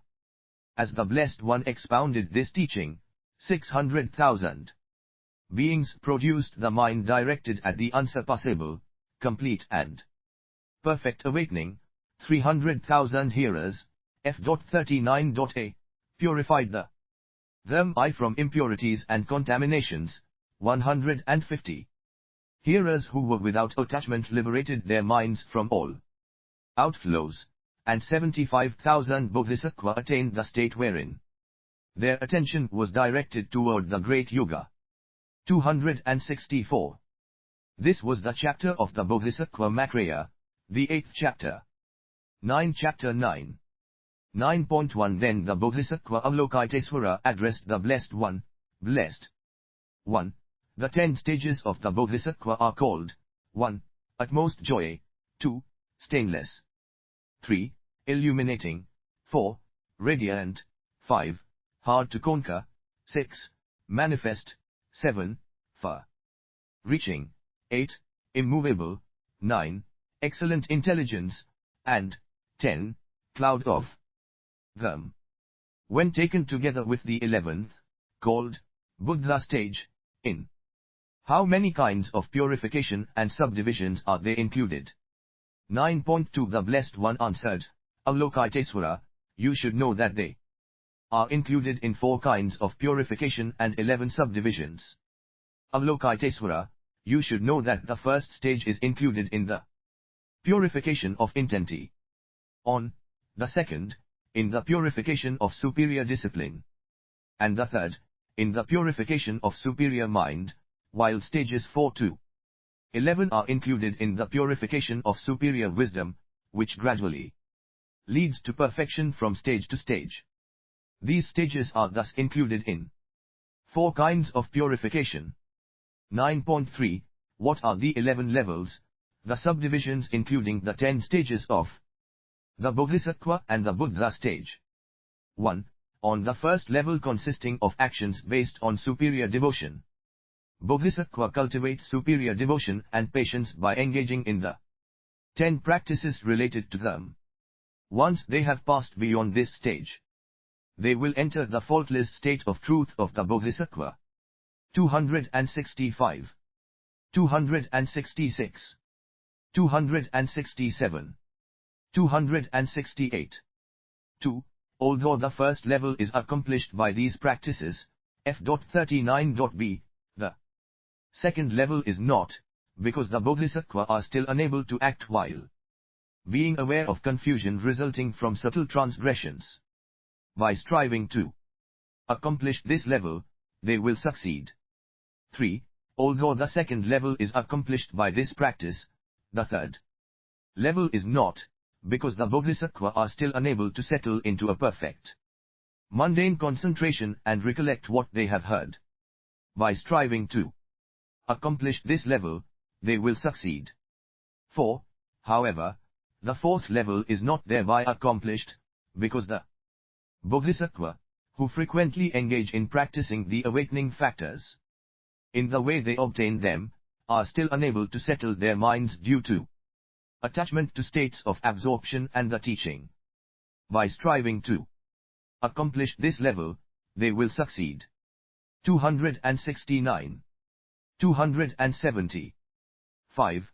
Although the fourth level is accomplished through this practice, the fifth level is not, because the Bodhisattva are still unable to fully examine the truths or settle in superior equanimity regarding Sutra and Nirva, which they exclusively reject or focus upon, respectively. They are still unable to practice the awakening factors in conjunction with skillful means. By striving to accomplish this level, they will succeed. 6. Although the fifth level is accomplished by this practice, the sixth level is not, because, even once they have recognized the activities of conditioned states for what they are, the Bodhisattva are still unable to maintain for long an aversion toward them. They are also still unable to remain for long directing their attention toward what lacks phenomenal appearances.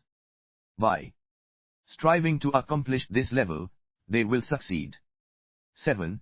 Although the sixth level is accomplished by this practice, the seventh level is not, because the Bodhisattva are still unable to remain without hindrance and interruption while directing their attention toward what lacks phenomenal appearance.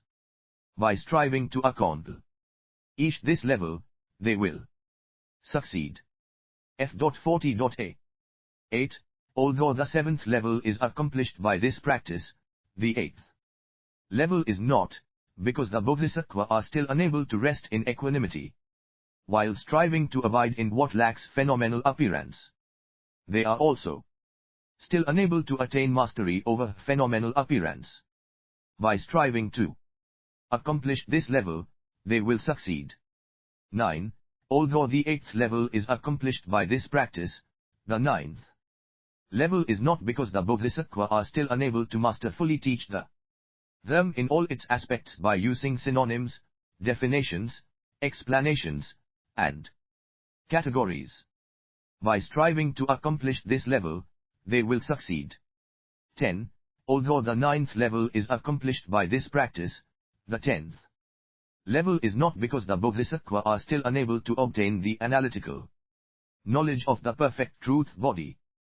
By striving to accomplish this level, they will succeed. 11.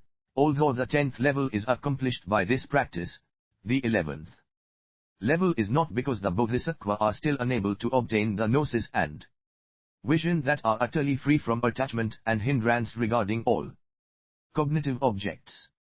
By striving to accomplish this level, they will succeed. 271. Since this level is accomplished by this practice, all levels are accomplished. Avalokitesvara, you should know that all the stages are included in these 11 levels. 9.4. Blessed One, why is the first stage called utmost joy? Why are the other stages up to the Buddha stage called what they are? 1. The first stage is called utmost joy because there is a supreme and immense joy in attaining the immaculate and sublime purpose, the supramundane mind. 2. The second stage is called stainless because it is free from all stains, consisting in, even, subtle transgressions or faulty discipline. 272. 3. The third stage is called illuminating because it is the very state of concentration and recollection imbued with the immeasurable light of gnosis. F.40.b. 273. 4. The fourth stage is called radiant because the fire of gnosis produced by the practice of the awakening factors is set ablaze in order to burn the fuel of afflictions. 274. 5. The fifth stage is called hard to conquer because it is difficult indeed to master the practice of these very awakening factors in conjunction with skillful means. 275. 6. The sixth stage is called manifest because the activity of conditioning mental factors becomes manifest, as does the bodhisattva attention that is repeatedly directed toward what lacks phenomenal appearance. 7. The seventh stage is called far-reaching because once the bodhisattva engage for a long time without hindrance and interruption while directing their attention toward what lacks phenomenal appearance, this stage is connected with the subsequent stages of purification. 8. The eighth stage is called immovable because what lacks phenomenal appearance is spontaneously accomplished, and the bodhisattva are unshaken by the manifestation of defilements resulting from phenomenal appearance. 9. The ninth stage is called excellent intelligence because the bodhisattva obtain a vast intelligence that flawlessly masters all aspects related to teaching the Dhamma. 10. The 10th stage is called cloud of Dhamma because the body afflicted by corruption, which is as empty as the sky, is pervaded and covered by the accumulation of Dhamma that is like a great cloud. 276-277. 11. The 11th stage is called Buddha stage because once one has abandoned the most subtle defiling and cognitive obstructions, one completely and perfectly awakens and knows all aspects to be known without attachment and hindrance. 278. 9.5. Blessed One, how many kinds of delusion and adverse factors of corruption are there on these stages? Avalokitesvara, there are 22 kinds of delusion and 11 adverse factors of corruption. 1. On the first stage, there is the delusion of wrongly conceiving the person and phenomena, the delusion of bad destinies, and the adverse factor of the corruption resulting from these. 2. On the second stage, there is the delusion of confusion resulting from subtle transgressions, F.41. The delusion related to the various aspects of the maturation of karma, and the adverse factor of the corruption resulting from these two. 3. On the third stage, there is the delusion of desire, the delusion of perfectly remembering what was heard, and the adverse factor of the corruption resulting from these. 4. On the fourth stage, there is the delusion of attachment to the states of absorption, the delusion of attachment to them, and the adverse factor of the corruption resulting from these. 5. On the fifth stage, there is the delusion of attending to sasras, exclusively negative or positive, the delusion of attending to nivas, exclusively negative or positive, and the adverse factor of the corruption resulting from these. 6. On the sixth stage, there is the delusion of making manifest the activity of conditioning mental factors, the delusion of the many manifesting phenomenal appearances, and the adverse factor of corruption resulting from these. 279. 7. On the seventh stage, there is the delusion of the manifestation of subtle phenomenal appearances, the delusion toward skillful means, since one's attention is exclusively directed toward what lacks phenomenal appearance, and the adverse factor of the corruption resulting from these. 8. On the eighth stage, there is the delusion of exerting oneself toward what lacks phenomenal appearance, the delusion of not having mastery over phenomenal appearances, and the adverse factor of the corruption resulting from these. 9.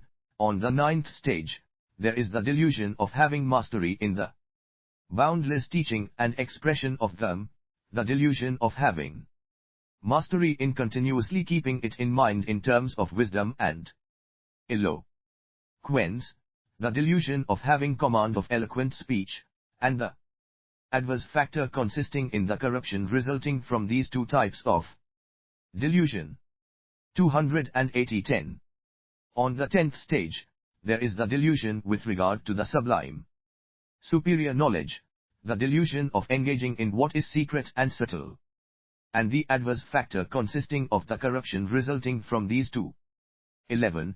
On the Buddha stage, there is the delusion of the extremely subtle attachment to cognitive objects, the delusion of the extremely subtle hindrance related to defilements, and the adverse factor consisting of the corruption resulting from these two. F.41.b. Avalokitesvara. This is a presentation of the stages according to 22 kinds of delusion and 11 types of corruption. The unsurpassable, complete and perfect awakening does not have any of them. In which case, blessed one, the unsurpassable, complete and perfect awakening, the most sublime blessing and result, is truly wondrous. Once Bodhisattvas have torn the great net of delusion in this fashion and gone beyond the vast jungle of corruption, they will awaken to the complete and perfect enlightenment. 281. 282. 9.6. Blessed one, through how many kinds of purifications are these stages presented? Avalokitesvara, they are presented through 8 purifications. 1. The purification of intention. 2. The purification of the mind. 3. The purification of compassion. 4. The purification of the perfections. 5. The purification of the vision of Buddha and of their veneration. 6. The purification of bringing beings to maturity. 7. The purification of birth. And 8. The purification of power. Avalokitesvara, you should know that the purifications on the first stage, from the purification of superior intention up to the purification of power, as well as the purifications on the higher stages including the Buddha stage, from the purification of superior intention up to the purification of power, become more and more intense. Thus, if one accepts the purification of birth on the Buddha stage, the qualities on the first stage seem similar to those of the higher stages. However, you should know that the qualities of each higher stage are superior to those on the former stage. You should also understand that the qualities on the 10 stages of a bodhisattva can be surpassed, whereas the qualities on the Buddha stage are unsurpassable. 283. 9.7. Blessed one, why did you declare that, among all kinds of birth, the birth of a bodhisattva is supreme? F.42.a. Avalokitesvara, it is supreme for 4 reasons. 1. It accomplishes the great purification of one's roots of virtue. 2. It is appropriated as a result of mental inspection. 3. It is imbued with the compassion that protects all beings. And 4. It is not itself afflicted, but it repels the afflictions of others. 9.8. Blessed one, Why did you declare that Bodhisattva practice with a vast aspiration, are sublime? Have a sublime aspiration, and possess the force of aspiration. Avalokitesvara, I declared this, for 4 reasons. 1. Bodhisattva are skilled with respect to the blissful state of nirvana. 2. They are able to attain it swiftly. 3. They have both given up this swift attainment and this blissful state. And 4. Without wavering or being compelled, they mentally produce the aspiration to go for a long time through many kinds of suffering for the sake of beings. Therefore, I said that Bodhisattva possesses a vast aspiration, a sublime aspiration, and the force of aspiration. 284. 9.9. Blessed One, how many foundations of training do the Bodhisattva have? Avalokitesvara, they have 6, generosity, discipline, patience, diligence, meditative absorption, and wisdom. Blessed One, among those 6, how many constitute the training in superior discipline, how many constitute the training in superior mind, and how many constitute the training in superior wisdom? Avalokitesvara, you should know that the first 3 constitute the training in superior discipline, meditative absorption constitutes the training in superior mind, wisdom constitutes the training in superior wisdom, and diligence is present in each of these trainings. F.42.b. Blessed One, how many of these foundations of training constitute the accumulation of merit? How many constitute the accumulation of gnosis? Avalokitesvara, the training in superior discipline constitutes the accumulation of merit. The training in superior wisdom constitutes the accumulation of gnosis. Diligence and meditative absorption are present in both. Blessed One, how do Bodhisattva train in these 6 foundations of training? Avalokitesvara, they train in these 6 foundations of training according to 5 points. 1. By having devotion from the beginning for the teaching of the pure Dharma, for the teaching of the 6 perfections, and for the collection of teachings on the Bodhisattva path. 2. By accomplishing next the wisdom arising from hearing, contemplating, and practicing the truth through the 10 activities related to them. 3. By preserving the awakening mind. 4. By relying upon a virtuous friend. And 5. By continuously practicing virtue.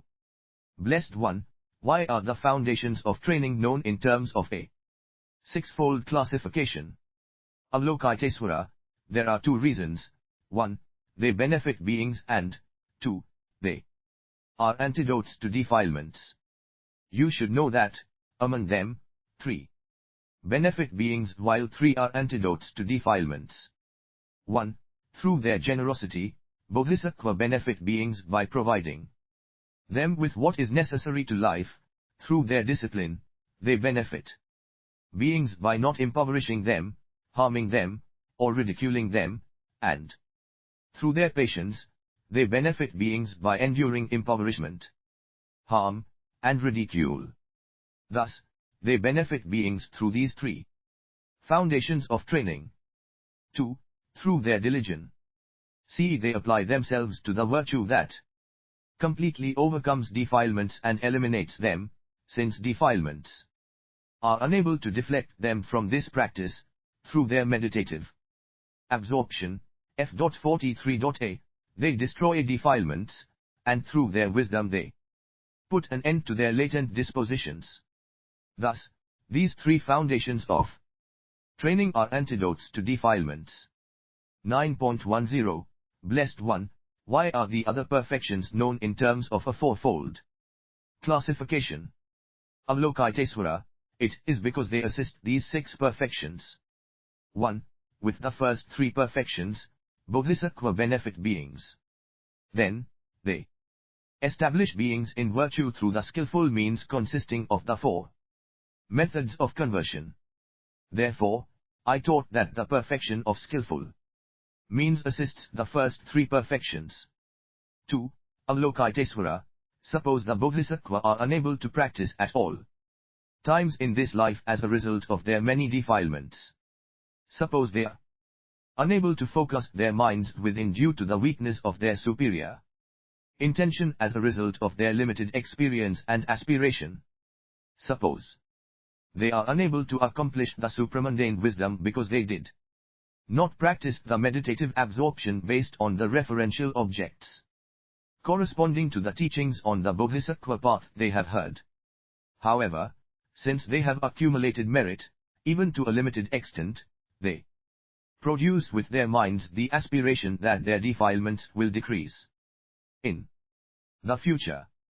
This is the perfection of aspiration. Because defilements decrease and Bodhisattva are able to exert their diligence through this perfection, the perfection of aspiration therefore assists the perfection of diligence. 285. 3. Then, relying on a noble being and on hearing the Dharma, they attain the state in which they direct their attention on discipline. Once they have turned away from having a superior intention whose power is limited, they obtain the power of intention of the heavenly realms. This is the perfection. 286 of power. Because Bodhisattva are able to focus on their minds within. Through this perfection, the perfection of power therefore assists the perfection of meditative absorption. F.43.b. 4. The Bodhisattvas settle in meditative absorption as they practice the referential objects corresponding to the teachings on the Bodhisattva path they have heard. This is the perfection of wisdom. Because Bodhisattva are able to accomplish supramundane wisdom through this perfection, the perfection of gnosis therefore assists the perfection of wisdom. 9.11. Blessed One, why should one know that the 6 perfections are taught in this order? Avalokitesvara, it is because the former is the support on which the latter is established, and so on and so forth. By not fixating on their bodies and possessions, Bodhisattva acquire discipline. By maintaining their discipline, they take possession of patience. Through patience, they engage in diligence. By having engaged in diligence, they establish meditative absorption. Once meditative absorption is established, they will obtain the supramundane wisdom. 9.12. Blessed One, of how many kinds are these perfections? Avalokitesvara, each of these perfections is of 3 kinds. 1. The 3 kinds of generosity are the gift of Dharma, the gift of material objects, and the gift of fearlessness. 2. The 3 kinds of discipline are the discipline that turns away from what is not virtuous, the discipline that engages in virtue, and the discipline that engages in benefiting beings. 3. The 3 kinds of patience are the patience of enduring harm, the patience of not considering one's own suffering, and the patient acceptance of them by means of reflection. 287. 4. The 3 kinds of diligence are the diligence that is like armor, the diligence to practice virtue, and the diligence to benefit beings. 5. The 3 kinds of meditative absorption are the meditative absorption of blissful abiding that, non-conceptual and peaceful, is an antidote to defilements and suffering, the meditative absorption that brings about good qualities, and the meditative absorption that accomplishes the welfare of beings. F.44.a. 6. The 3 kinds of wisdom are the wisdom that takes the conventional truth as its referential object, the wisdom that takes the ultimate truth as its referential object, and the wisdom that takes the welfare of beings as its referential object. 9.13. Blessed One, why are the perfections called perfections? Avalokitesvara, this is for 5 reasons. The perfections are without attachment, disinterested, free from faults, non-conceptual, and dedication of merit. 1. Being without attachment, they are completely devoid of attachment to factors adverse to themselves. 2. Being disinterested, they are free from thoughts fixating on results or on some reward obtained from their accomplishment. 3. Being free from faults, they are not involved with afflicted phenomena and lack unskillful means. 4. Being non-conceptual, they are free from any literal assumption of having a defining characteristic specific to them. 5. Being dedication of merit, they are the aspiration for the result of the Bodhisattva path by having produced and accumulated these perfections. 288. 9.14, Blessed One, what are the factors adverse to the perfections? Avalokitesvara, you should know that there are 6 factors. 1. Considering as beneficial the joy produced by desirous objects. 2. Indulging into pleasurable activities through one's body, speech, or mind. 3. Not enduring contempt with patience. 4. Invoking merit to justify one's lack of diligence. 5. Being distracted by occupations, entertainment, and people. And 6.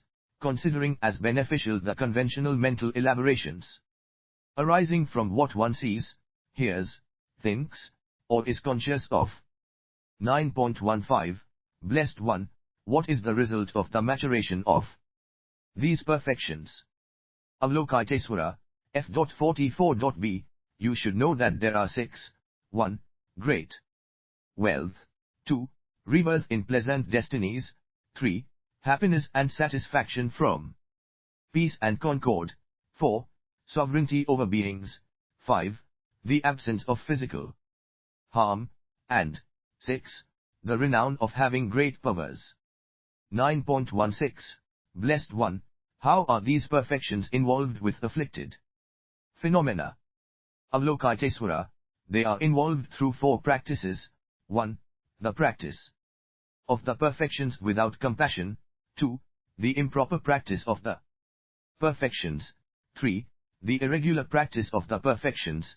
And 4. The negligent practice of the perfections. The improper practice of the perfections occurs when the practice of one of these perfections impairs the practice of the other perfections. 9.17, Blessed One, what are unskillful means? Avalokitesvara, the Bodhisattva assist beings by means of these perfections. If they do not establish beings in virtue once they have pulled them from non-virtuous states and instead are satisfied to merely provide material objects to them, this is unskillful means. Why? Avalokitesvara, 1. Does not assist beings by merely doing this. It is like this: excrements, whether in large or small quantity, cannot be made to smell good by any method whatsoever. Likewise, no method that merely supports beings with material objects can make happy those who are suffering, because their nature is to experience the suffering arising from being conditioned. In contrast, establishing them in virtue is the best and only way to benefit them. 289. 290. 9.18, Blessed One, how many kinds of purification are included in these perfections? Avalokitesvara, I did not state that there were other purifications apart from the 5 kinds I have already mentioned. However, in relation to what I have already explained, F.45.a, I will clarify for you the 1. General and 2. Specific purifications included in the perfections. 291. 1. You should know that the general purifications that are common to all perfections include 7 points. 1. Bodhisattva do not seek to make a profit from others through the teachings on the Bodhisattva path. 2. They do not produce wrong conceptions with regard to these teachings. 3. With respect to these teachings, they do not give rise to indecision or doubts as to whether they will attain awakening or not. 4. They do not praise themselves, nor do they blame others or despise them. 5. They do not generate arrogance or carelessness. 6. They are not satisfied with only limited or inferior attainments. And 7. They are not stingy or envious of others because of these teachings. 2. You should know that the purifications specific to each perfection also includes 7 points. The 7 points of the purification included in the perfection of generosity are as follows. 1. Bodhisattva practice generosity, that is the purification of generosity through the purification of the object, that is the gift. And 2.7. They practice generosity, that is the purification of generosity through the purification of discipline, view, mind, speech, knowledge, and stains. Thus, as I have just explained, the purifications included in the perfection of generosity that Bodhisattva obtain and practice constitute the 7 aspects of the purification of generosity. 292. The 7 points of the purification included in the perfection of discipline are as follows. 1. Bodhisattva are skilled in all aspects of the foundation of training related to woes. 2. They are skilled in removing transgressions. 3. Their discipline is free from doubts. 4. They have a firm discipline. 5. They maintain discipline in all circumstances. 6. They engage in discipline at all times. And 7. They engage in the training by correctly practicing the foundations of training. These are the 7 aspects of the purification of discipline. The 7 points of the purification included in the perfection of patience are as follows. 1. When confronted with any kind of adversity, Bodhisattva do not waver because they are confident in the maturation of their karma. F.45b. 2. They do not engage in harming others by abusing, insulting, striking, intimidating, or criticizing them in order to retaliate. 3. They do not hold grudges. 4. When accused, they do not give rise to defilements. 5. They themselves do not indulge in accusations. 6. They do not practice patience with the mind that is fearful of consequences or interested. And 7. They do not fail to accomplish others' benefit. These are the 7 purifications of patience. 293. The 7 points of the purification included in the perfection of diligence are as follows. 1. Bodhisattva understand the equanimity of diligence. 2. With reference to diligence, they neither praise themselves nor deprecate others. 3.6. They are powerful, diligent, enthusiastic, and resolute. And 7. They never cease to be diligent with respect to virtuous qualities. These are the 7 purifications of diligence. The 7 points of the purification included in the perfection of meditative absorption are: 1. The meditative absorption in the concentration that understands phenomenal appearance. 2. The perfect meditative absorption in concentration. 3. The meditative absorption in the concentration that has these 2 aspects. 4. The meditative absorption in the spontaneously arising concentration. 5. The meditative absorption in the concentration without support. 6. The meditative absorption in the concentration that produces flexibility. And 7. The meditative absorption in the concentration in the boundless practice of the referential objects corresponding to the teachings on the Bodhisattva path. These are the 7 purifications of meditative absorption.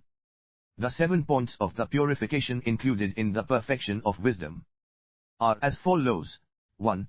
Once they have abandoned the extremes of superimposition and negation by means of wisdom, Bodhisattva emerge from cyclic existence through the middle path. 2. On account of this wisdom, they realize the very meaning of the gate to liberation exactly as it is, namely, the threefold gate to liberation: emptiness, wishlessness, and appearancelessness. 3. they realize exactly as it is the very meaning of essence, namely, the threefold essence, the imaginary, the other dependent, and the actual. 4. They realize exactly as it is the very meaning of essencelessness, namely, the threefold essencelessness regarding defining characteristics, arising, and the ultimate. F.46. 5. They realize exactly as it is the very meaning of the conventional truth in relation to the 5 sciences. 6. They realize exactly as it is the very meaning of the ultimate truth with respect to the 7 aspects of true reality. 7. They frequently 294. Abide in the unique approach of the non-conceptual state free of mental elaborations. By means of the insight that takes countless universal teachings as its referential object, they correctly accomplish the attainment resulting from the practice of the teachings that are in harmony with them. You should know that these are the 7 purifications of meditative absorption. 9.19. Blessed One, what is the function of each of these 5 purifications? Avalokitesvara, you should know that the 5 functions are as follows. 1. Having no attachment, the Bodhisattva continuously practice the perfections in this life. Because they practice them with enthusiasm, they are conscientious. 2. Being disinterested, they obtain the cause for the careful practice of these perfections in their future lives. 3. Free of any wrongdoing, they practice the perfect, pure, and stainless perfections. 4. Unburdened by conceptions, they swiftly perfect the perfections through their skillful means. 5. Because they transfer their merit, they will attain in all their future lives the inexhaustible perfections together with the desirable results produced by the maturation of their karma, until they obtain the unsurpassable, complete and perfect awakening. 9.20. Blessed One, what is the vastness of the Bodhisattva practice of these perfections? Avalokitesvara, Bodhisattva are without attachment and disinterested, and they transfer their merit. In what way are they without afflictions? They are free of any wrongdoing and conceptions. In what way are they stainless?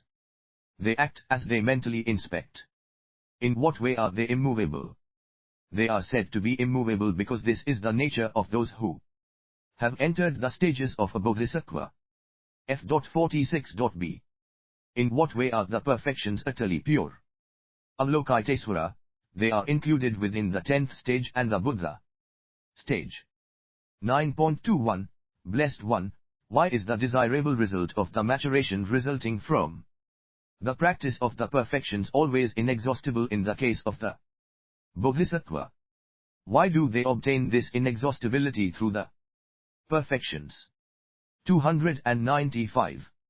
Avalokitesvara, it is because they practice each perfection in dependence upon the others. 296. 9.22. Blessed One, why is it that Bodhisattva do not have faith in the desirable result of the maturation resulting from the practice of the perfections in the way they have faith in the perfections? Avalokitesvara, this is due to 5 reasons. 1. The perfections are the cause for the highest bliss and happiness. 2. They are the cause for the benefit of oneself and others. 3. They are the cause for the desirable result of their maturation in future lives. 4. They are the foundation of the freedom from afflictions. And 5. They have the nature of immutability. 9.23. Blessed One, what are their specific powers? Avalokitesvara, you should know that their specific powers have the following 4 qualities. 1. When the Bodhisattva practice the perfections, they eliminate adverse factors, such as greed, faulty discipline, mental agitation, laziness, distraction, and wrong views. 2. They will attain the unsurpassable, complete and perfect awakening. 3. In this life, they will benefit themselves as well as beings. And 4.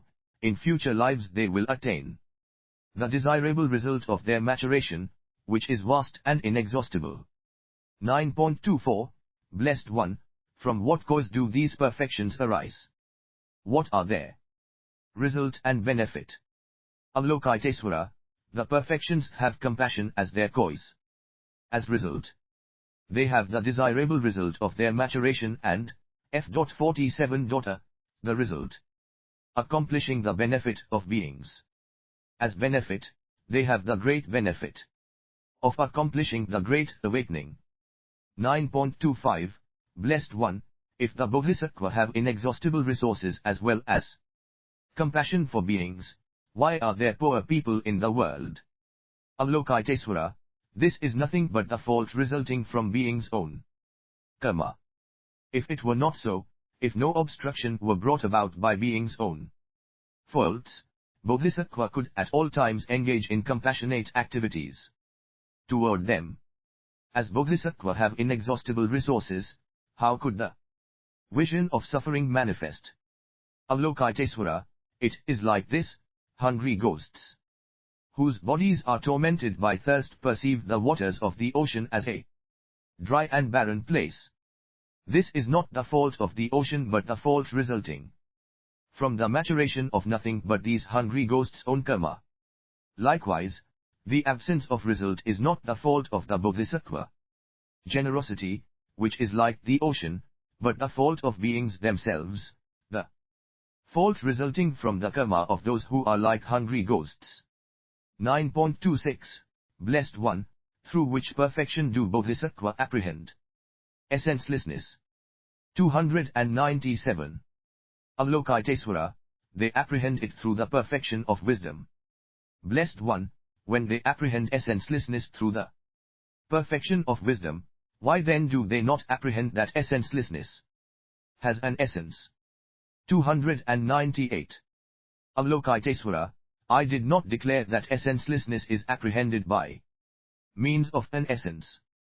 However, if one does not use expressions to teach, it is impossible to explain that this essencelessness is inexpressible and 299 cognized intuitively.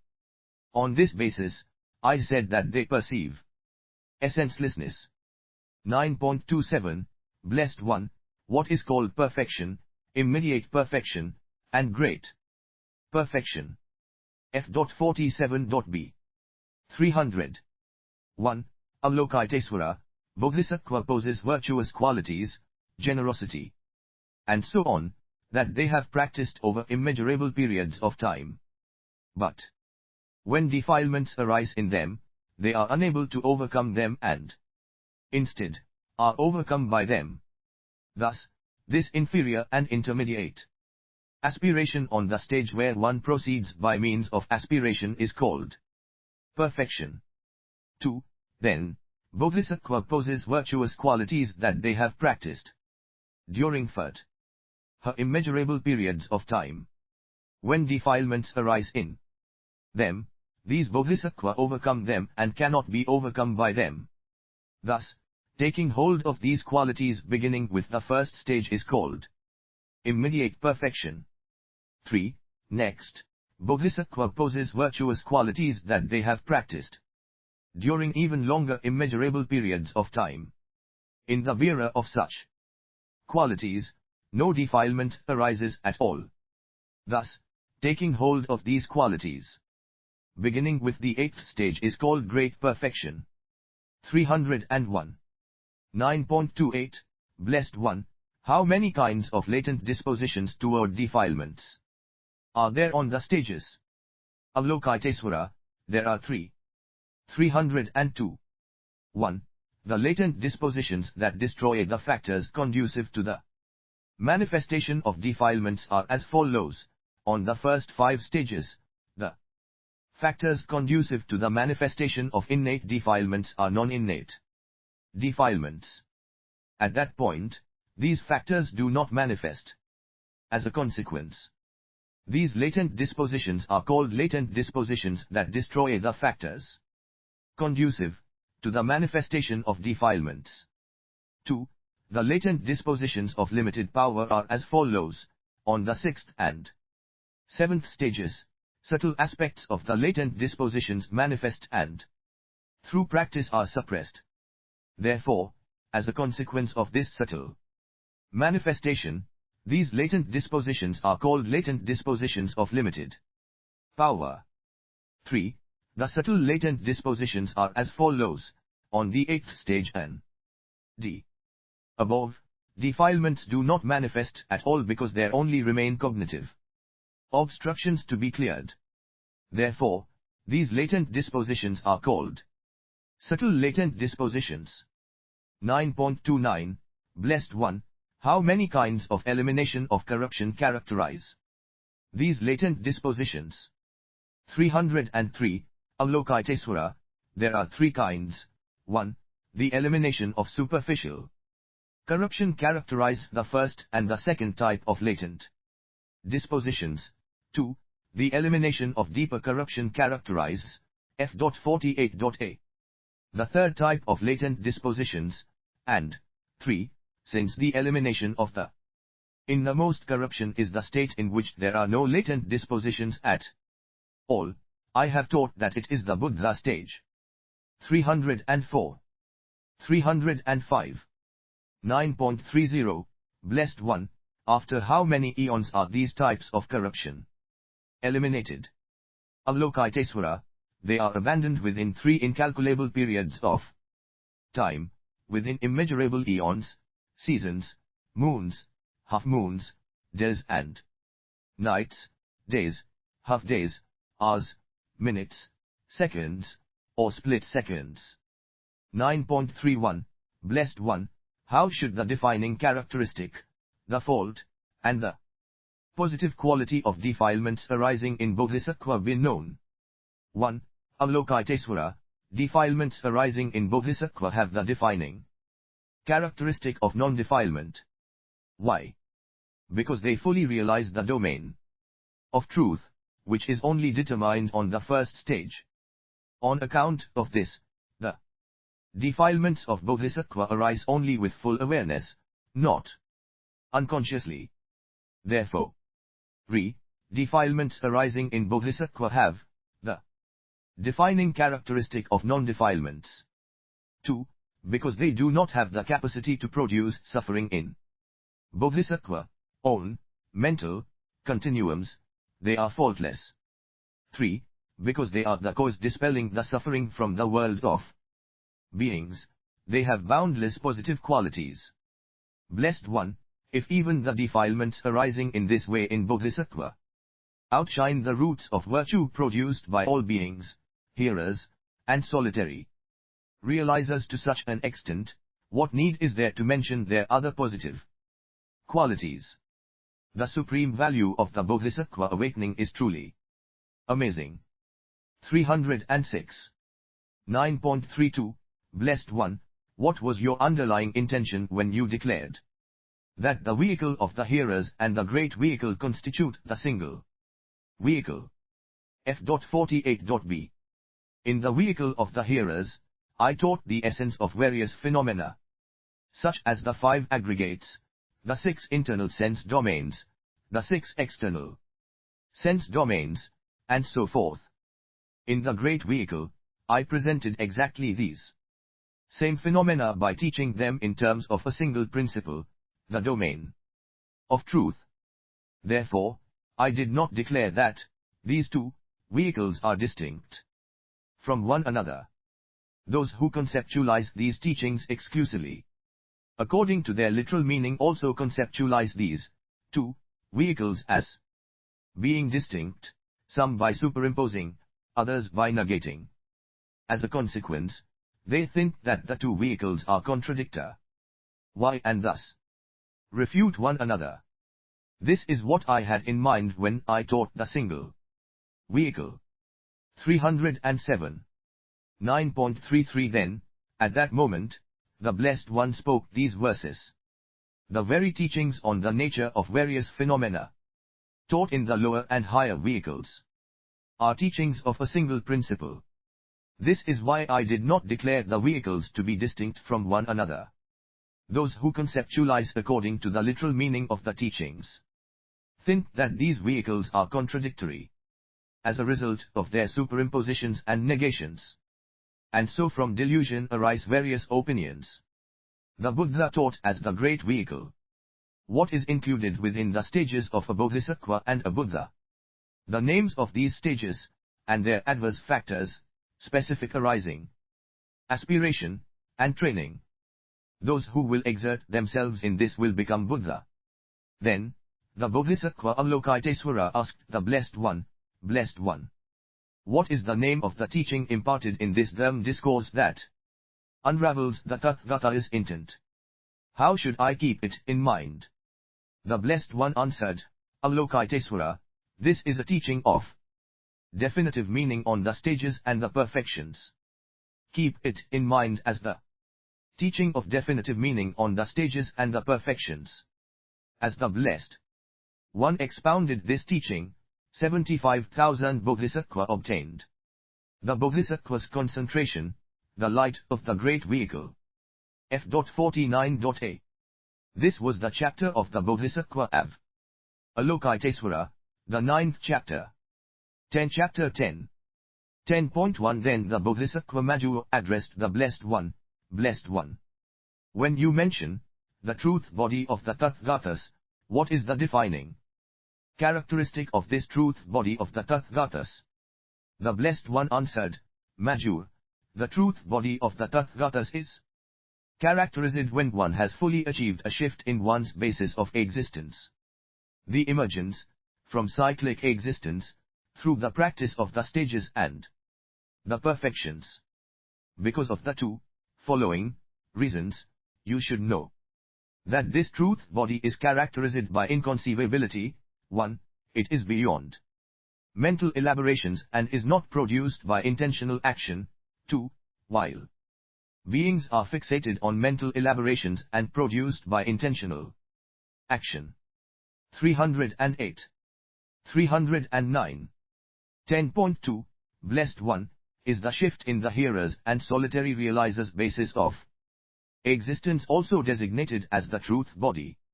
Madhya, it is not. Blessed One, how should it be called? Madhya, it should be called the liberation body. With regard to the liberation body, the Tathagatas are similar and equal to the hearers and solitary realizers, but, on account of the truth body, they are distinctly superior to them. This being so, they are also distinctly superior to them in terms of the distinctly immeasurable aspect of their positive qualities. This is not easy to illustrate with examples. 310. 10.3, Blessed One, how should we consider those who have the characteristic of manifesting themselves through the birth of a Tathagata? Madhya, those who have the characteristic of the emanation body resemble those who manifest in the world realms. You should see them as those whose characteristic is to be established by the sovereign power of the Buddha, being fully adorned with the ornaments of the Tathagatas qualities. The truth body does not have this manifestation of arising. 311. 312. 10.4, Blessed One, how should we consider the skillful means employed by the emanation body, for the sake of liberating beings from cyclic existence? F.49.b. 313.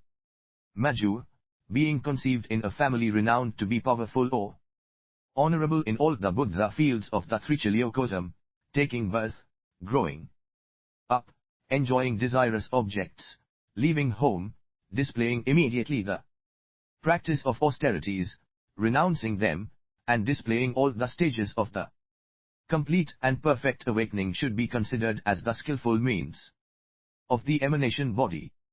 Blessed One, through which teachings emanating from their sovereign power do the Tathagatas bring to maturity those spiritually immature beings who have been converted. How do they liberate spiritually mature beings? By means of the very referential object taught in the great vehicle. Madhya, they bring them to maturity through three teachings: the Stras, the Vinya, and the Emavit Macrontike with Macrones. 10.5, Blessed One, what are the Stras, the Vinya, and the Mavit Macron TK Macronis? Majur, it is. Like this, Stras are teachings that gather the subject matter of various dharma methods in 4, 9, or 29 topics. 1. What are the 4 topics? They are I. What was heard. 2. Taking refuge. 3. The training. And 4. The awakening. 2. What are the 9 topics? They are I. Concepts of sentient beings. 2. Their possessions. 3. Their birth. 4. Their existence after birth. Their affliction and purification. 6. Their diversity. 7. The teacher. 8. The teaching. And 9. The assembly. 3. What are the 29 topics? They are the topics related to affliction. I. The phenomena, included in the conditioned. 2. Their progressive activity. 3. The cause of their arising in future lives once they have been conceptualized as a person. And 4. The cause of their arising in future lives once they have been conceptualized as phenomena. They are also the topics related to purification. F.50.a. The referential objects that are taken as reference points. 6. The exertion in the practice of these very objects. 7. Mental abiding. 8. Blissful abiding in this very life. 9. The referential objects that liberate from all suffering. Kissed smiley. The 3 kinds of comprehension, which are the comprehension of the basis of error, the comprehension of the basis of error with respect to beings, conceptions for non-practitioners, and the comprehension of the basis of humility for those who practice them. 11. The basis of practice. 12. The actualization of practice. 13. The practice. 14. The practice as the central activity. 15. Its aspects. 16. Its referential objects. 17. The skills in the investigation of what has already been eliminated and what not yet been eliminated. 18. The factors that are distractions from practice. 19. The 314, 315, 316 factors that are not distractions from practice. XX. The source of non-distraction. 21. The yoga of clear mindfulness that is protected by the practice. 22. The benefit of practice. 23. Its stability. 14. The unification with the Lord of the Noble practice. 15. The unification with its retinue and entourage. The realization of true reality. The attainment of nirvana. The fact that the well-expounded them and Vinya are superior to the correct views of mundane beings and all non-practitioners. And 6.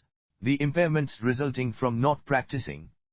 Thus, Majur, without practicing the well-expounded them and Vinya, impairments will ensue, and this is not because one has faulty views. 317-318. 10.6. Majur, the Vinya is my teaching on Pratimokkha for hearers and Bodhisattva, as well as that which is associated with it. F.50.b. Blessed One, how many topics are included in the teaching on the Pratimokkha of Bodhisattva? Majur, there are 7 topics. 1. The teachings on the ceremony of taking the vows of the Bodhisattva discipline. 2. The teaching Gs on the basis of serious downfalls. 3. The teachings on the basis of transgressions. 4. The teachings on the nature of transgressions. 5. The teachings on the nature of what are not transgressions. 6. The teachings on the emergence from transgressions. And 7. The teachings on the abandonment of the vows. 319. 10.7. Majur, the MA with Macron TK with Macron is are the teachings that I imparted and categorized into 11 topics. What are these 11 topics? They are: 1. The defining characteristic of the conventional. 2. The defining characteristic of the ultimate. 3. The defining characteristic of referential objects consisting of the awakening factors. 4. The defining characteristic of their features. 5. The defining characteristic of the IR nature. 6. The defining characteristic of their result. 7. The defining characteristic of the description of the experience of them. 8. The defining characteristic of the factors disrupting them. 9. The defining characteristic of the factors conducive to them. 10. The defining characteristic of the defects related to them. And 11. The defining characteristic of their benefit. 320. 1. Major. Consider that the defining characteristic of the conventional has 3 subtopics. 1. The teaching on persons. 2. The teaching on the imaginary nature. And 3. The teaching on the activity, movement, and action of phenomena. 2. Consider the defining characteristic of the ultimate in terms of the teaching on the 7 aspects of true reality. 321. 3. Consider the defining characteristic of referential objects in terms of the teaching on all the things corresponding to cognitive objects. 4. Consider the defining characteristic of their features in terms of the teaching on the 8 features of the analysis of cognitive objects. What are these 8? They are: I. The truth of cognitive objects. 2. Their determination. 3. Their faults. 4. Their positive qualities. We. The methods for analyzing. 6.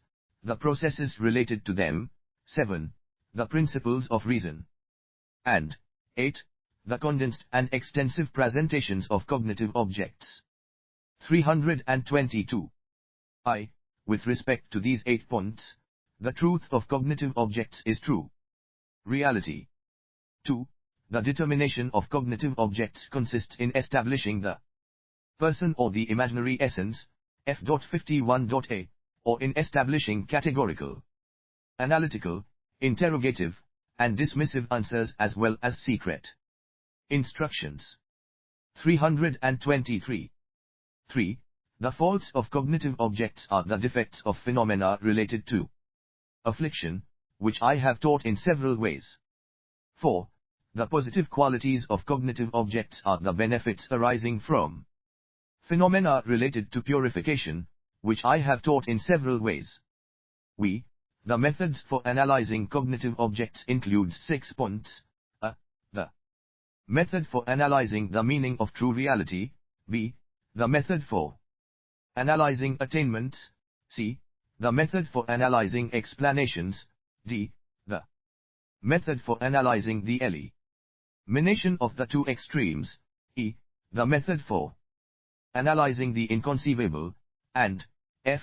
The method for analyzing the underlying intention. 6. The processes related to cognitive objects are the 3 times, the 3 defining characteristics of the conditioned, and the 4 conditions. 7. There are 4 principles of reason in the analysis of cognitive objects. A. The principle of reason based on dependence. B. The principle of reason based on cause and effect. C. The principle of reason based on logical proof. And D. The principle of reason based on the nature of phenomena itself. A. The arising of conditioned phenomena and the causes for their being, expressed through conventions, as well as related causal conditions, constitute the principle of reason based on dependence. B.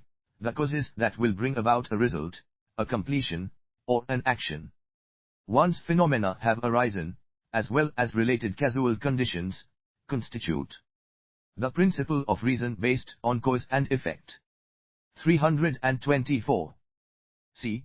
The causes establishing the meaning and bringing about the valid understanding of the thesis, the demonstration, and the statement of a proof, as well as related causal conditions, constitute the principle of reason, based on logical proof. This logical proof is, moreover, of two kinds, valid and invalid. Among these, 5 are characterized as valid and 7 as invalid. What are the 5 logical proofs characterized as valid? They are the logical proofs characterized by I, a perception that is a direct cognition of 325, 326, 327 the thing to establish, 2, a perception that is a direct cognition of something existing in dependence on the thing to establish, 3, a demonstration through an instance belonging to the same class, f.51.b, 4, an actual demonstration, and, we, a citation from a valid scripture. 328, 329, 330, 331. With regard to those 5 logical proofs, I, the logical proof characterized by the perception that is a direct cognition of the thing to establish consists, for example, in perceiving through a direct cognition that all conditioned phenomena are impermanent, suffering, and without a self as well as anything conforming to this. 332. 2.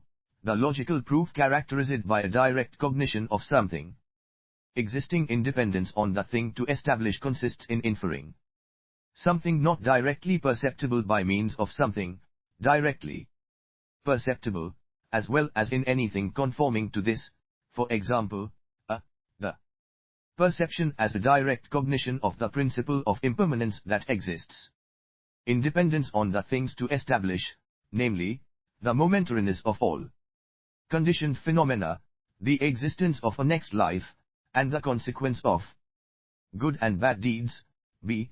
the perception as direct cognition of the diversity of beings that exists in dependence on the thing to establish, namely, the diversity of karma, or, c. the direct cognition of the happiness and suffering of beings that exists in dependence on the things to establish, namely, virtue and non-virtue. 333, 334, 335. 3. You should know that the logical proof characterized by a demonstration through an instance belonging to the same class of phenomena consists in anything conforming to this, for example, in the demonstration of external and internal conditioned phenomena through a the perception of death and rebirth, being born and other forms of suffering, and causal dependence, which are established as facts in all worlds, or, b. the perception of wealth and misery, which are established as facts in all worlds, including those of future lives. 336, 337, 338, 339. 4. Thus, you should know that a logical proof characterized by one of the 3 proofs mentioned above is an actual demonstration because it is conclusive with respect to the thing that must be established. 340. We, Majur, you should know that the logical proof characterized by a citation from a valid scripture consists in the words taught by quoting the omniscient ones, such as, Nirva is peace, and other similar statements. F.52.a. Therefore, on account of these 5 kinds of characteristics, an analysis of cognitive objects founded on the principle of reason based on logical proof is valid. Because such an analysis is valid, you should rely on it. 341. Blessed One, how many qualities do those we should consider as having the defining characteristics of the omniscient Tathagatas have? Majur, they have 5 qualities. A. Wherever they manifest, they are renowned in this world for their omniscience. B. They have the 32 marks of a great being. C. By means of their 10 powers, they eliminate all qualms affecting beings. D. The words of the Dharma they teach through the 4 kinds of assurance cannot be refuted or disputed by any opponent, e. on the basis of their dharma and vinaya, the Eightfold Noble Path as well as the 4 Noble Truths manifest for those who have renounced cyclic existence. Thus, you should know that their manifestation marks elimination of doubts, freedom from refutations and disputes, and support. For those who have renounced cyclic existence, constitute the defining characteristic of the omniscient Tathagatas. 342. Thus, the principle of reason based on logical proof is valid on account of the 5 characteristics included within these valid cognitions: direct cognitions, inferences, and authoritative scriptures. 343. What are the 7 logical proofs characterized as invalid? They are the logical proofs characterized by I, a perception that conforms with something other than the thing to be established; 2, a perception that does not conform with anything other than the thing to establish; 3, a perception that conforms with all things; 4, a perception that does not conform with anything; a demonstration through an instance belonging to a different class of phenomena; 6, a demonstrati on that is not actually demonstrating anything; and 7, a citation drawing from an invalid scripture. 344, 345, 346, 347, 348. The logical proof characterized by a perception that does not conform with anything is ascertained when the defining characteristics of the proof and the premise do not conform with one another because they are incompatible in terms of reason, essence, karma, quality, or cause and effect. F.52.b. 349, 350. Major. The logical proof characterized by a perception that does not conform with anything is comprised by the logical proof characterized by a perception that conforms with something other than the thing to be established and similar instances. This proof is therefore inconclusive with respect to the thing to establish. This is called an unestablished logical proof. 351, 352, 353, 354. Moreover, the logical proof characterized by a perception that conforms with all things is comprised by the logical proof characterized by a perception that does not conform with anything other than the thing to establish and similar instances.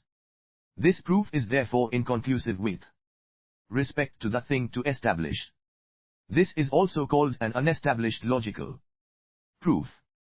355, 356, 357. Because these logical proofs are not established, the analysis is invalid, according to the principle of reason based on logical proof.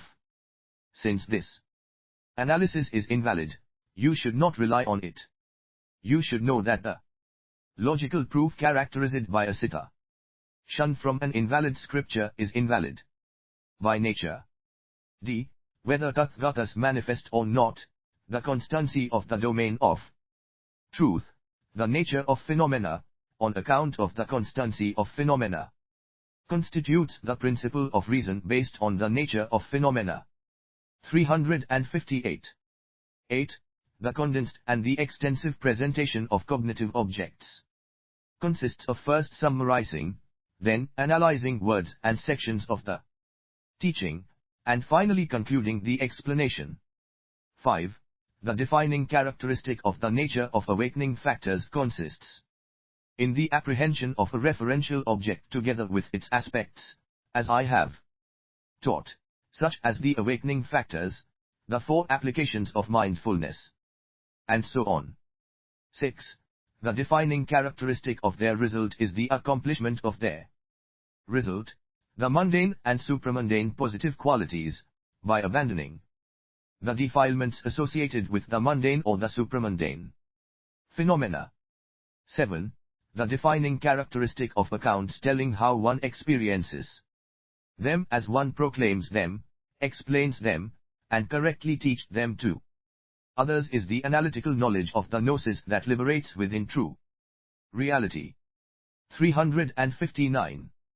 8. The defining characteristic of the factors disrupting them is the afflicted phenomenon in the form of an obstacle to the practice of these very awakening factors. F.53a. 9. The defining characteristic of the factors conducive to them is the phenomenon useful to enhancing them. 10. The defining characteristic of defects related to them is the fault interrupting them. 11. Major, you should know that the defining characteristic of their benefit consists in their corresponding positive qualities. 10.8 Then, the Bodhisattva Major further said to the Blessed One, Blessed One, please explain the meaning of the formula through which Bodhisattva comply with the underlying intention of the profound dharma expounded by the Tathagatas, the complete meaning of the Stras, the Vinya, and the Mavit Macron Tkavit Macron is that is not known by those not following you. 360. Major, listen. I will explain to you the complete meaning of the formula so that Bodhisattva will in this way understand my underlying intention. Major, the possessors of qualities resulting from affliction and purification are all without movement and without a person. This is why I 361 taught that all phenomena are in every respect beyond activity. It is not the case that the possessors of qualities resulting from affliction first became afflicted and will then become purified from these afflictions, or that the possessors of qualities resulting from purification have become purified from afflictions they previously acquired. Thus, foolish ordinary beings rely on views resulting from their latent dispositions, on account of which they wrongly conceive the body afflicted by corruption as the essence of phenomena and persons. As a consequence, reifying the ego through concepts such as I, and D, mine, they mistakenly conceive of the following notions: I see, I hear, I smell, I taste, I touch, I am conscious, I eat, I do, I am afflicted, and I am purified. F.53b. Thus, those who understand this fact as it really is abandon the body afflicted by corruption and instead obtain the body that is not a support for any defilement, being pure, free from mental elaborations, unconditioned, and unproduced by intentional action. Major, you should know that this is the complete meaning of the formula. Then, at that moment, the Blessed One spoke these verses. The possessors of qualities resulting from affliction and purification are all without movement and without a person. 362. Therefore, I declare them to be without activity, as they are neither purified nor afflicted, be it in the past or the future, relying on views resulting from their latent dispositions, on account of which they wrongly conceive the body afflicted by corruption. They reify the ego through concepts such as I and mine. As a consequence, notions arise, such as I see, I eat, I do, I am afflicted, and I am purified. Thus, those who understand this fact as it really is abandon the body afflicted by corruption, and instead will obtain a body that is not a basis for any defilement, being free from mental elaborations and unconditioned. 363. 10.9 Blessed One, how should we know the defining characteristic of the arising of the Tathagatas min? D. Major, Tathagatas are not characterized by mind, thought, or cognition. However, you should know that, similar to an emanation, the Tathagatas mind arises in the way of something that is not produced by intentional action. 364-365. Blessed One, if the truth body of the Tathagatas is not produced at all by Intentional action, how then could their mind arise without being produced? By intentional action. 366. Majur, their mind arises on account of a previous intentional action. Namely, the practice of skillful means and wisdom. Majur, it is like this. Although awakening from a state of sleep in which there is no thought ensues, spontaneously, without resulting from intentional action, F.54a. One will awaken due to previous intentional actions. Although the emergence from the absorption in the state of cessation is not produced by intentional action, one will emerge from it merely due to previous intentional actions. Just as the mind arises from a state of sleep or from the absorption in the state of cessation, you should know that the Tathagata's mind also arises due to previous intentional actions such as the practice of skillful means and wisdom. Blessed One, should we say that the mind emanated by Tathagatas exists or not? Majur, there, mind neither exists nor does not exist, because it is causally independent and causally dependent. 367. Blessed One, what is the sphere of activity of the Tathagatas? What is the domain of the Tathagatas? Should we consider these two as distinct? 368. Majur, the sphere of activity of the Tathagatas consists in the pure Buddha realms, the arrayed ornaments of inconceivable and boundless positive qualities common to all Tathagatas. The domain of the Tathagatas comprises 5 domains: the domain of the surrounding universe, the domain of beings, the domain of them, the domain of discipline, and the domain of methods of discipline. There is a distinction between the two. 369. 10.10. Blessed One, how should we understand the defining characteristic of the Tathagatas' complete and perfect awakening, of their turning of the wheel of them, and of their great pariniv? Majur, the Tathagatas are characterized by non-duality. They are neither completely and perfectly awakened nor not completely and perfectly awakened. F.54b. They neither turn the wheel of them nor do not turn the wheel of them. They neither attain the great pariniv nor do not attain the great pariniv. This is because the truth body is utterly pure and the emanation body constantly manifests. 370.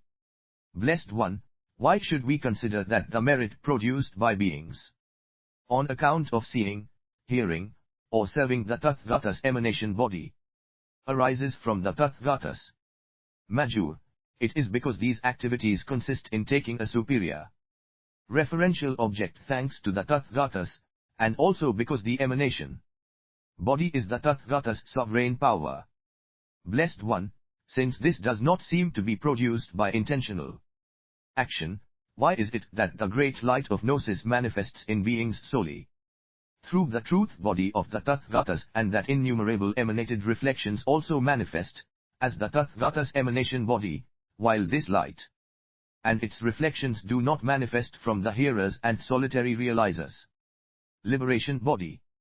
Majur, while this does not seem to be produced by intentional action, on account of the power of very strong beings and the force of beings' karma, a great light manifests to beings from water and fire crystals, produced from the disks of the moon and sun. However, it does not manifest from water and fire crystals produced from other sources, from a precious gem that has been well polished through intentional action, reflections corresponding to its engraving manifest when it is placed before a light source. However, they do not manifest from another unpolished gem. Likewise, because the truth body of the Tathagatas also is established by having been purified through the practice of skillful means and insight, focusing on the immeasurable domain of truth, F.55. The great light of Gnosis manifests in beings, and innumerable emanated reflections arise. However, they do not manifest from the hearers and solitary realizers' liberation body.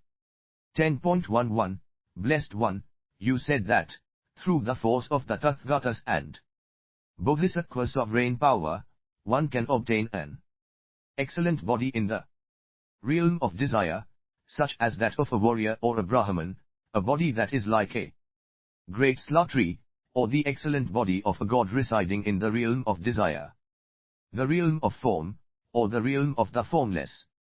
Blessed One, what was your underlying intention with regard to this?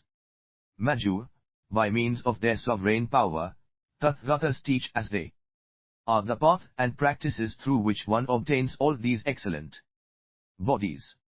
Those accomplishing these path and practices will always obtain all these perfect bodies, while those who reject or denigrate these path and practices, as well as those who have animosity or resentment toward them, will always obtain all kinds of miserable bodies upon their death. Majur. On account of this skillful means, you should know in this way that, because of the sovereign power of the Tathagatas, one will be reborn in a perfect body, as well as in a miserable one.